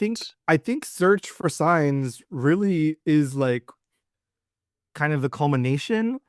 And like, you know, there's a little bit of character play in Big Business because it's 2 distinct people, but like, that's like the last dregs of it. Everything after that. But then also, to be fair, there's not much centered around her after that. Yes. She is a stock. I mean, we're at the fucking 90s and everyone thought everything's fine now. And it's kind of like out of fashion. Like, no one's really talking about, like, liberation has failed, essentially. Right. And, you know? and that fully carries over into the 2000s, because like we're already in the 2010s at this point, but you know, we've already had George W. Bush as well too. So we've like seen the darkness, and there's a little bit of everybody. Like, I talked about it in our Saoirse episode. I may have cut it out, but like, there was also the sort of false hope of the Obama years too. And is that not when Grace and Frankie comes out though? Like, right. It's like the Obama era is like, and she's like, okay, now like me and Jane are like back and we're like smoking weed and like our husbands are gay or whatever. Yeah. And like, but largely the things that they were fighting for in the 70s just did, like the 9 to 5. Isn't there a whole documentary about like still working 9 to 5? Yep. Like that nothing happened, or the movement failed. We failed. If the movement worked, it worked in the smallest of increments. It worked, you know, it pushed in inches where people thought we would be pushed in miles. And I mean, like we got gay marriage, but like now it's like, Jesus fuck, like, and that almost just feels like a concession that felt like a reason to shut people up, and now once again it's on the chopping block because people like. That never should have been the goal. That was never the end goal for a lot of, I mean, I'm certainly sure it was for a lot of more conservative queer people, but for a lot of us, that was never the full end goal. And then also it feels the other side is like, well, you aren't grateful for it. So like we the straight white people of the world can take it away. I will say the one good thing that Admission does is it teams her up with Paul Weitz. I don't necessarily, in my opinion, love any of the stuff that she does with Paul Weitz after that, but I'm glad that he like kept her working, because the next movie she does, Grandma, is a film in which her and Julia Garner. This was my first exposure to Julia Garner, by the way. Same. I saw this in the theater. This same 80-minute movie, like in 2015, right? Like, yeah, essentially, Julia Garner is her granddaughter, and she comes to her because she needs a abortion, and Lily Tomlin is a once famous writer who's basically squandered all of her money, and they need something like $500 for the abortion. It's like $600 to go. Yes. You know, and they basically drive around town try and scrounge up the money because she has an appointment that day at 3:45 or Yes. whatever. And so like they stop at like the baby daddy, and they stop by Sam Elliott's house, who's a former lover of Lily Tomlin before her character came out, that she was married to. Laverne Cox is in this movie as tattoo artist. Judy Greer. Yeah, Judy Greer as her like ex newer lover, because she also had a woman that she was in love with for years that had just died, and then she started dating Judy Greer after the death. I fucking love Judy Greer. Marcia Gay Harden as Lily Tomlin's daughter, Julia Garner's mother. So good. Yeah. I don't love this movie. I don't dislike this movie. I think it is a perfectly good, like 3-star, 3.5-star movie. Like for me, I think there's too many, like for an 80-minute movie, there's too many, like, let's fill it with shots of nature and stuff. Like if you're pad with something else. Like there could be more stuff happening. I think the scene with her and Sam Elliott is so good, especially from an actor's standpoint. And the idea that she comes to this man for money and doesn't tell him what it's for until the end of the scene, and he refuses to give it to her, not because he has any strong moralistic beliefs about abortion, but they were going to have a child together, and she aborted that child without telling him. I am sorry that I lied to you. I'm sorry that I didn't tell you. That's all I'm sorry for. But Carl, I am sorry for that. It was my decision, too. It's my body. It's always been my body. And then you fucking go and have a stranger's baby. I wanted a baby. I just didn't want a husband. 2018, she very famously does Aunt May in Spider-Man Into the Spider-Verse. I love her take on Aunt May. I love the idea that she, like, apparently has some sort of past with Doc Ock. Like, right. And also and like is fully aware. Yes. Aunt May. She's like the God. I want to say Jarvis, which is I guess also correct, but I really want to say fucking Batman's. Oh, Alfred. She's basically Yeah. Alfreding around the spider lair. That's very good. In 2022, though, this movie did really come out in 2023.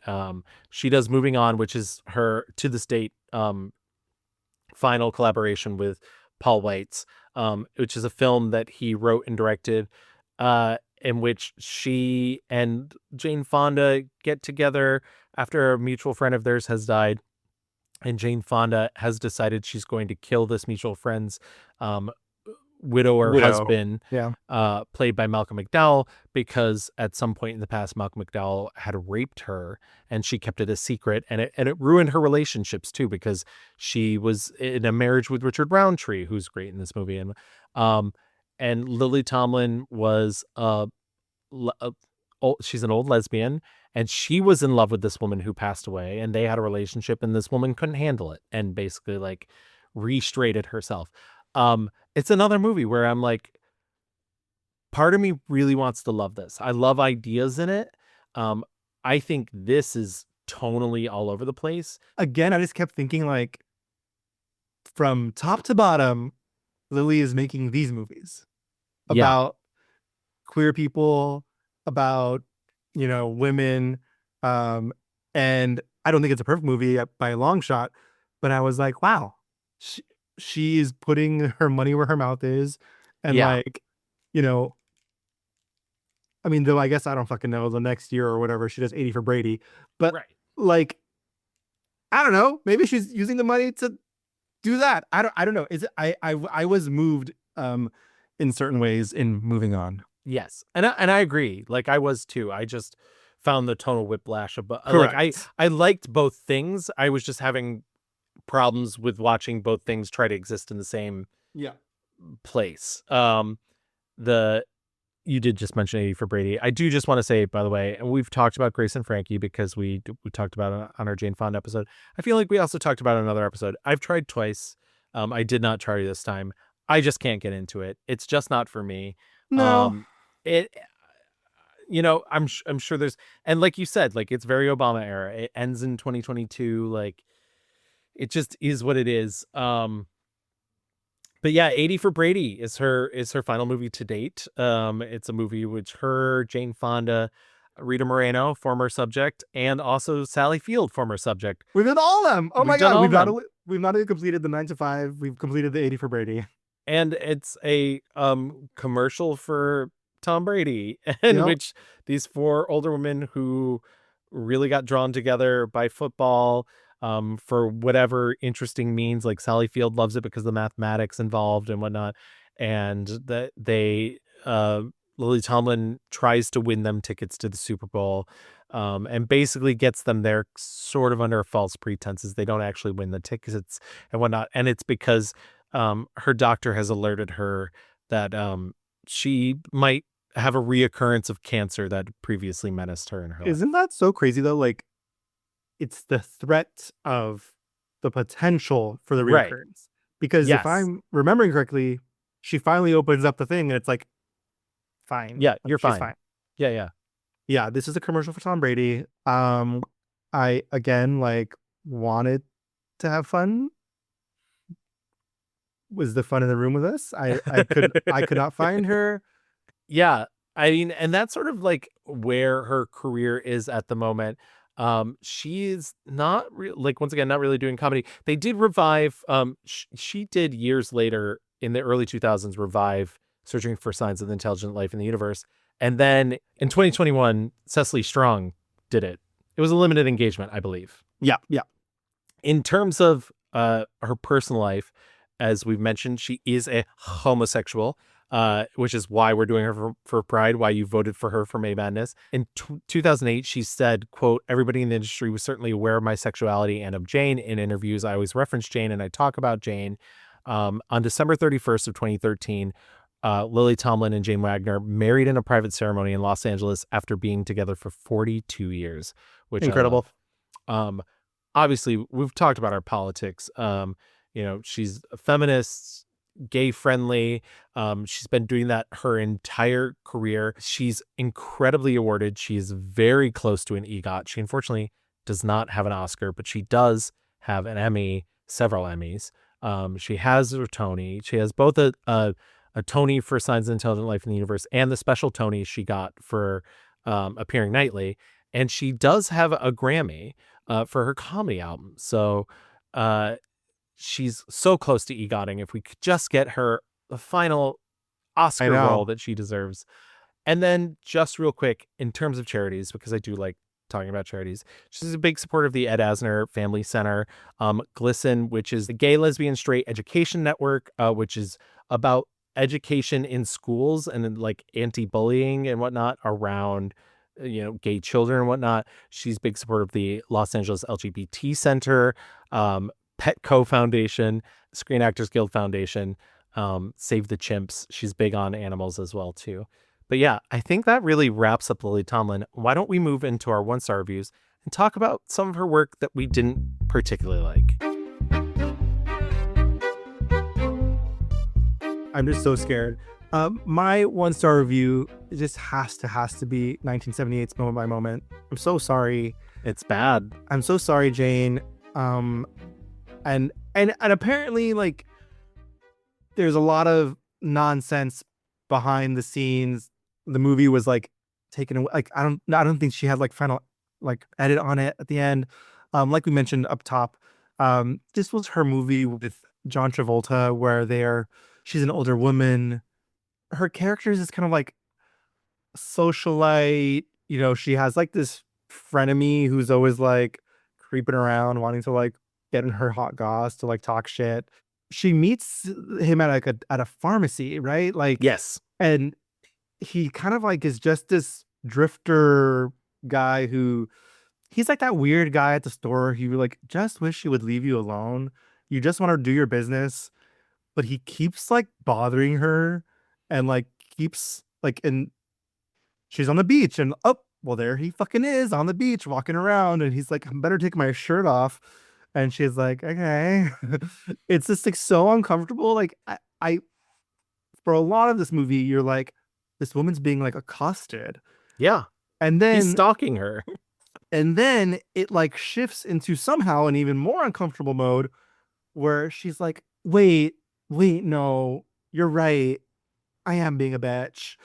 And like, for whatever reason, opens up her home and heart to him. And I don't know if it's like because she's really sad and lonely, I guess. But like, the worst part, Gavin, is where he's like, they fuck. They have this kind of, and it's not sexy at all. It's a horrible scene. Yeah. Very uncomfortable. The next day, John Travolta all of a sudden is like gaslighting her. He's like, I'm not just some like trick, some like one thing. Like I don't know what kind of guy you think I am, what kind of girl you are, and all you want me. He basically is like, you just want me for my body, and I'm not that kind of guy. Can I tell you something?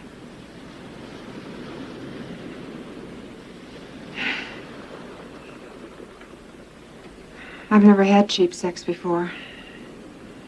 I was sort of looking forward to it. And you thought that I would be the perfect one to do this, man. I was like, what the fuck are you talking about? Yeah, you're like, you are that guy. And so all of a sudden she's like he basically negs her into this relationship. It's just completely uncomfortable. I couldn't even watch. I had to like turn away. That secondhand embarrassment thing, was really hitting hard. I am assuming, I guess, if this movie was taken away from Jane and it was kind of like executives all making random fucking decisions just to kind of like put together what they thought a movie should be like, and like, I'm surprised that even like Lily went along with it. Like, why the fuck would my character like take this shit? Why would I, this guy is just like so toxic. I can't remember a movie last time watching a movie where I was like, this every part of this is horrendous. During production, Universal raised concerns about Wagner, hired Saturday Night Fever's director of photography, Ralph D. Bodie, to assist with the direction, though he is only credited as the technical advisor. One of the executives tried to have Wagner fired. Wow. But Lily and John Travolta, thankfully were like, no, fuck off. But I think they were like, as they were making the movie, everyone knew, oh, this sucks. Lily said of the experience, John and I were totally unprepared. We thought it was a small, sweet, lightly funny movie. We were not prepared for what others thought. Not my 1-star view, though. I can totally see that. I think it's because it so quickly left my head after watching it. I just found it so unforgettable. I think there's a lot in the 90s that Lily Tomlin probably doesn't look back on fondly. She probably looks back at the checks and fondly, but I think the real low point in her career is 1998's Krippendorf's Tribe, which is problematic for so many reasons. I mean, this is literally a movie from 1998, which is just full of blackface. But it's a movie in which James Krippendorf, played by Richard Dreyfuss, is a respected anthropologist, and he claims to have found a lost tribe of New Guinea. And his wife works with him, and she unfortunately dies very early on in the movie, and he's left with his 3 children, one of which is Natasha Lyonne, which, by the way, never explained why his daughter has a New York accent and nobody else in their family does. Sure. And he gets told that he's supposed to present his paper, that he's been on like sabbatical, like researching this lost tribe. Is this Dharma of Dharma and Greg? Yeah. And Wow. Jenna Elfman, who's like a new young anthropologist at the college he works at, comes and is like, oh, you're presenting your paper tomorrow, which is like a thing that doesn't happen. Like you know when you're presenting papers, but whatever. And he goes and he makes up a tribe, and then him and his family proceed to like create fake videos of the tribe in which they paint themselves black and do like stereotypically tribal things. And Jenna Elfman finds out midway through the movie that the tribe isn't real, so he gets her involved. Like, well, he first of all films it, like gets her to paint herself like a native woman as well, and has sex with her on camera. Oh and, my God. And this is all played for laughs. And Sure. and that footage is given to like a nature documentary so they can like expose more and more. And Jenna Elfman is seen as kind of bad because she wants the fame from this, so she like goes along with it and everything.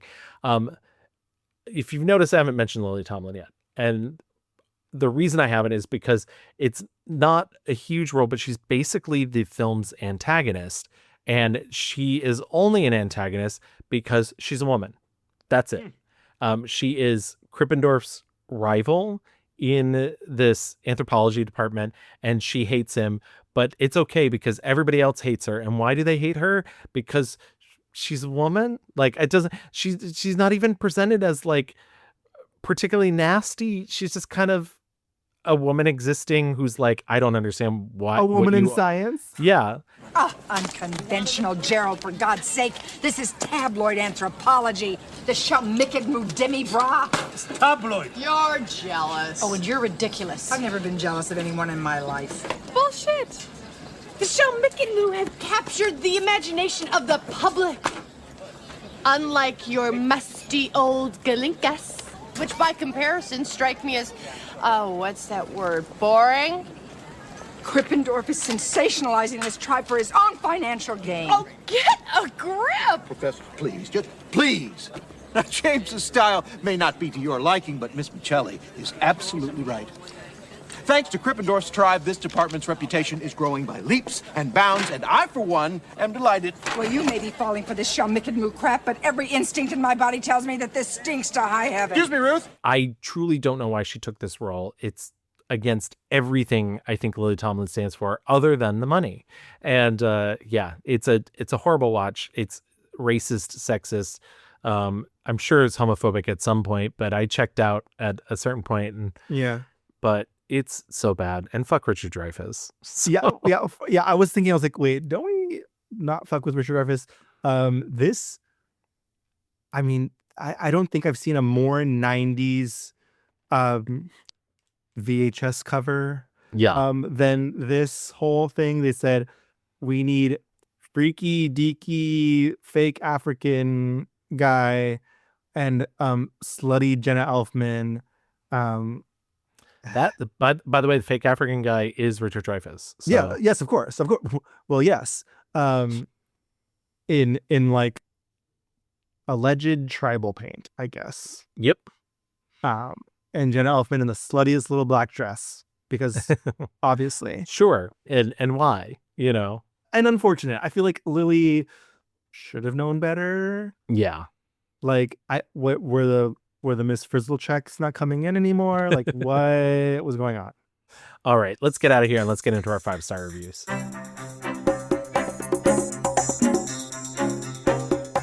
Okay, I thought I knew what I was going to talk about, but I fucking saw the search for signs of intelligent life in the universe today, and it just like blew my fucking mind.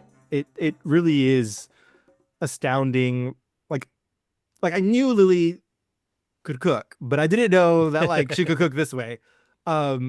There is a specific portion of this movie that I want to call out where she plays two sex workers, and they're in a car. It's a portion of the movie where they actually filmed her in costume. It looks like the back of a limo, kind of. Yeah. A John has picked them up, but turns out it's not a regular John. It's a writer who, you know, wants to talk to them about their lives.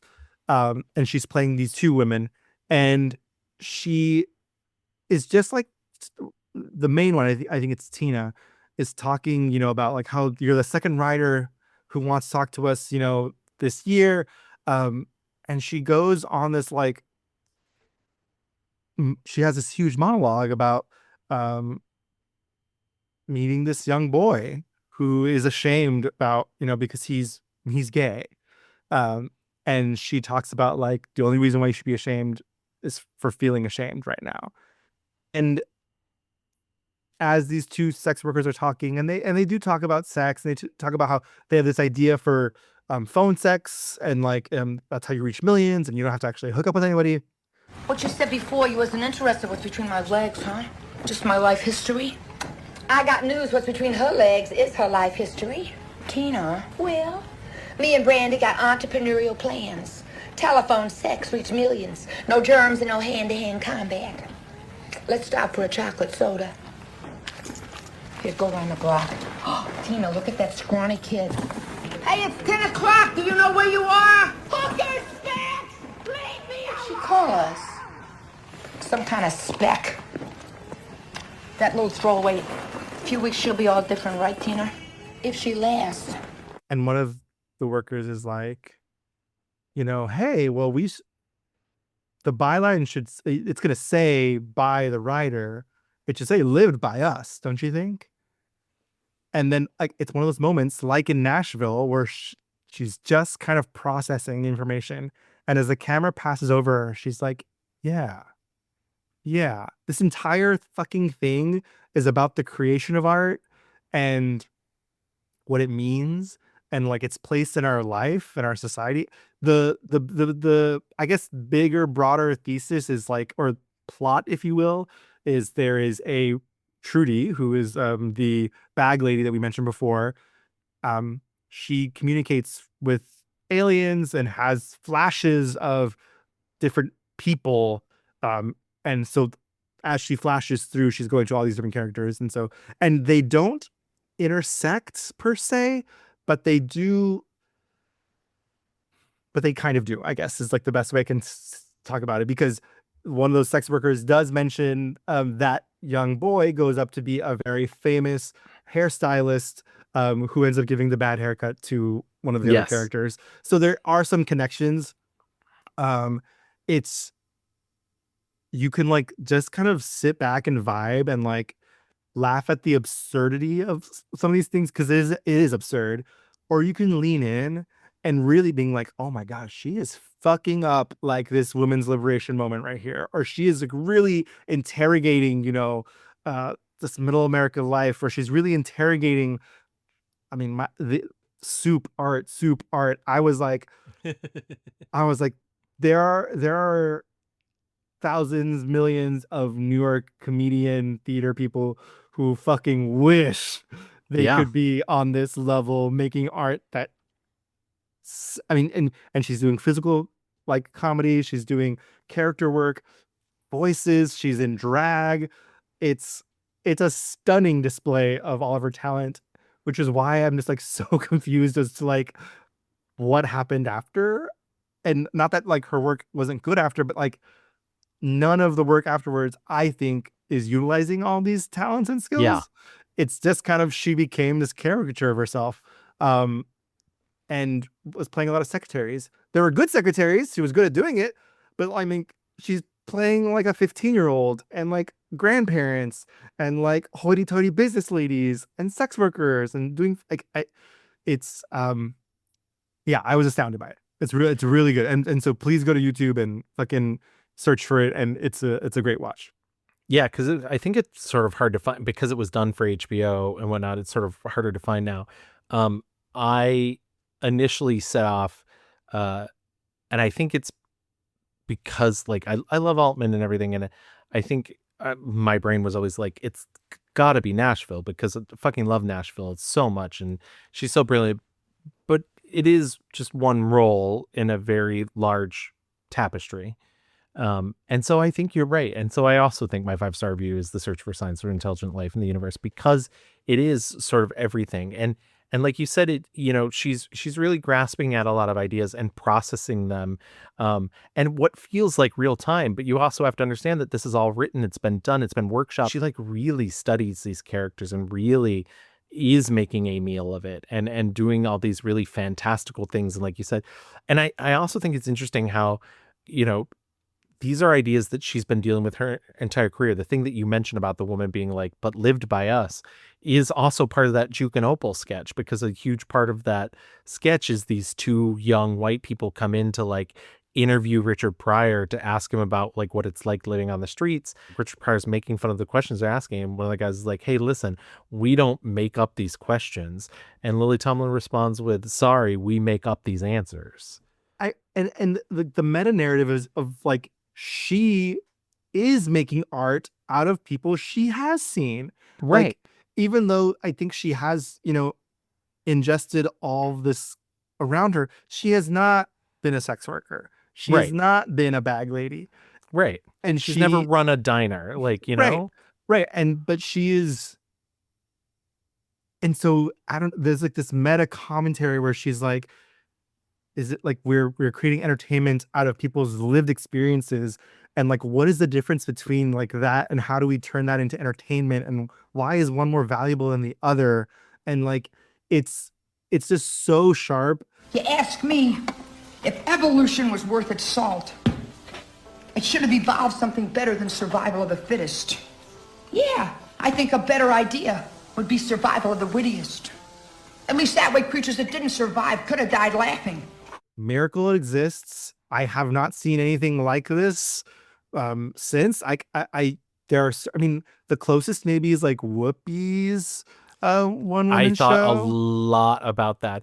And I think the difference is like, Lily Tomlin does consider herself a stand-up, though she has said like, I was not a traditional stand-up.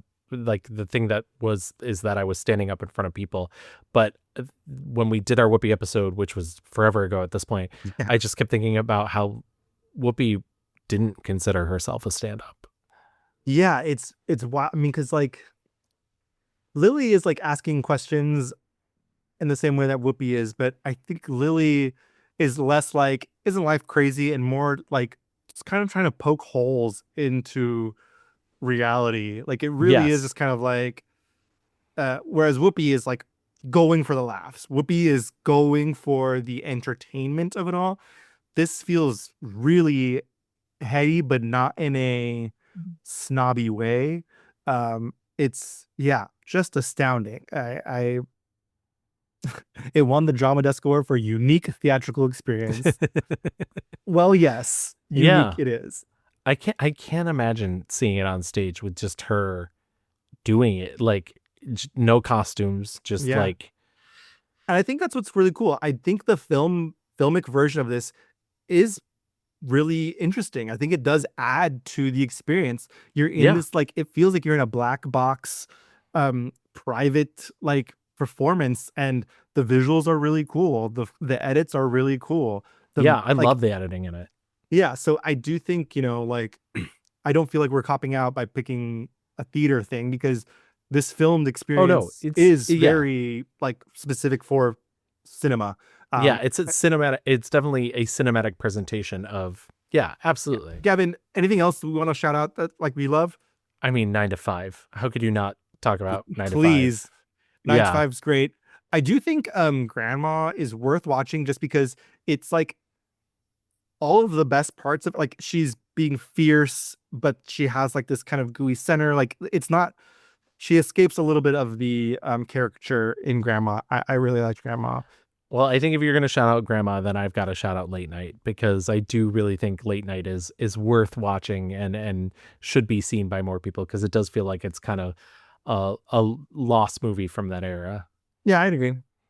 And Prairie Home Companion will always have a little piece of my heart. We do love Prairie Home Companion here. We do. Yeah.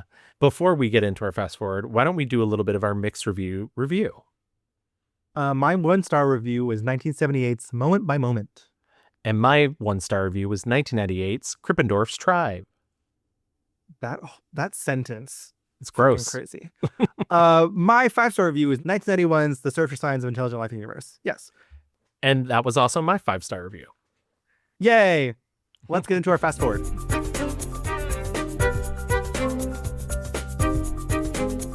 There's not a ton listed in terms of what she's doing next. And once again, she's 85. So I feel like my favorite thing about her right now is she will go on to the YouTubes and do her little career look backs. Because I will say, I don't like when the young girls are doing their like Vanity Fair. I'm like, Diva, unless you are literally Nicole Kidman, who has had a movie out 2 movies out for every year. But like, I don't need to see like Selena Gomez talking about her career. Like I do want to see Lily Tomlin. Yes, like that. And she's so funny. It's also really just like eye-opening to hear her talk about her career and like what it was like. I love that she does, the Q&As. She'll like go to the screenings of things. And she's like game for stuff, because it's, as much as, once again, 80 for Brady is not it. It was really funny to watch like her and Rita Moreno and Jane Fonda and Sally Field try and figure out Trixie Mattel, and then like and do all that stuff. I think she's very much right now in like legacy preservation mode. It kind of feels like, right? Which great, good. Like people need to. What you were saying of like late night. Is it called late night? Yeah, it's called late night, right? Yeah. Like there are things that movie going audiences need to know about Lily's career and need to see. I think specifically there are queer people that need to know and need to see. Like not everything is great, but like, yes, you fucking should see Big Business. And maybe it's even just because of the gay side plot, like I think, and I will not stop talking about like from the beginning to the very end of seeing Moving On. I'm like, wow, she is in these movies unapologetically talking, either being a queer person, talking about queer people, in a such like, it's not even a big deal way. It's just kind of like, it just is. In the same way that like Jane Fonda, like in Moving On, she's like, yeah, she has a black ex-husband, and that's just what it, of course. Yeah. Like they just kind of, both of them have really stood on their business when it comes to liberation and justice and like equality. So yeah, I think like it's people should be. I mean, oh my God, Gavin, what would it mean if we didn't have to fucking watch Search for Signs in 8 parts on YouTube? Like, I know exactly. Can we get someone to do that for us? And the only thing I would add to that is I think the best quality for, besides that she's like sticking to her guns and putting it, is she's always reaching for it too.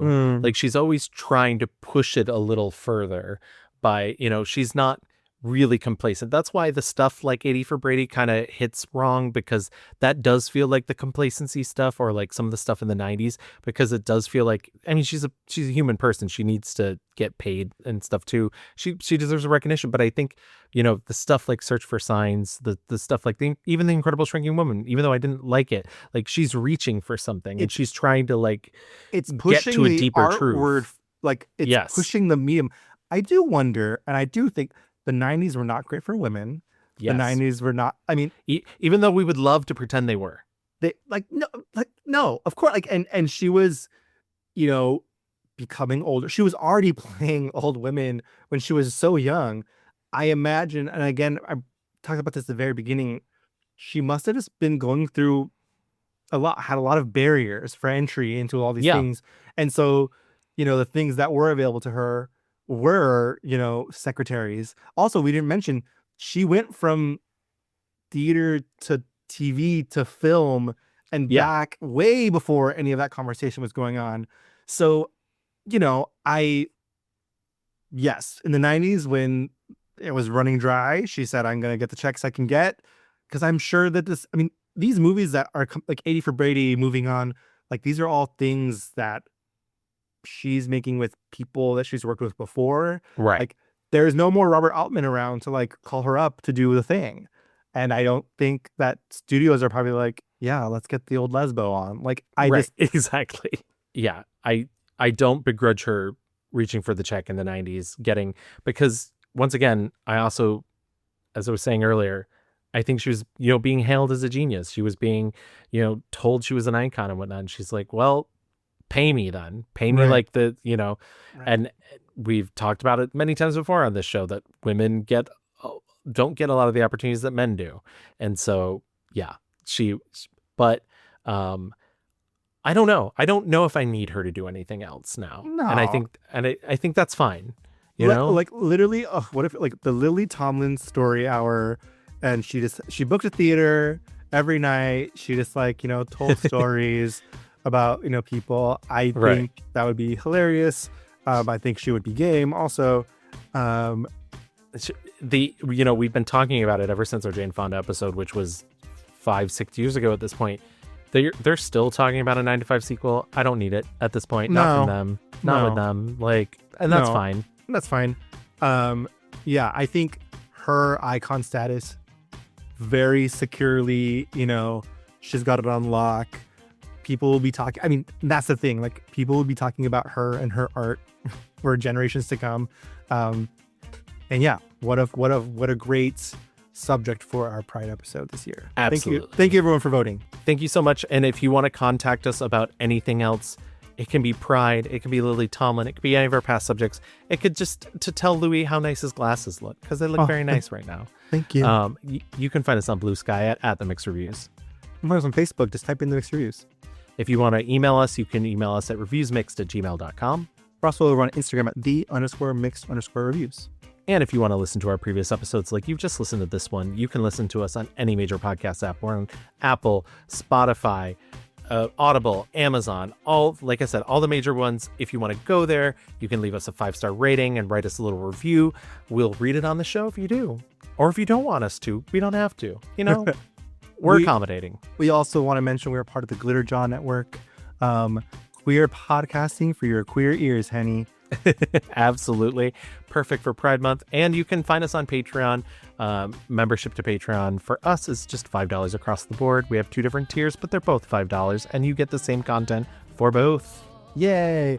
Happy Pride, everyone. We will see you next time. We're doing a mini genre next time. Yeah, fun in the sun. We haven't done one of those in a while. Thanks for listening, and we'll see you next time. Bye. Bye-bye. Oh, the world, it is so sad and dreary.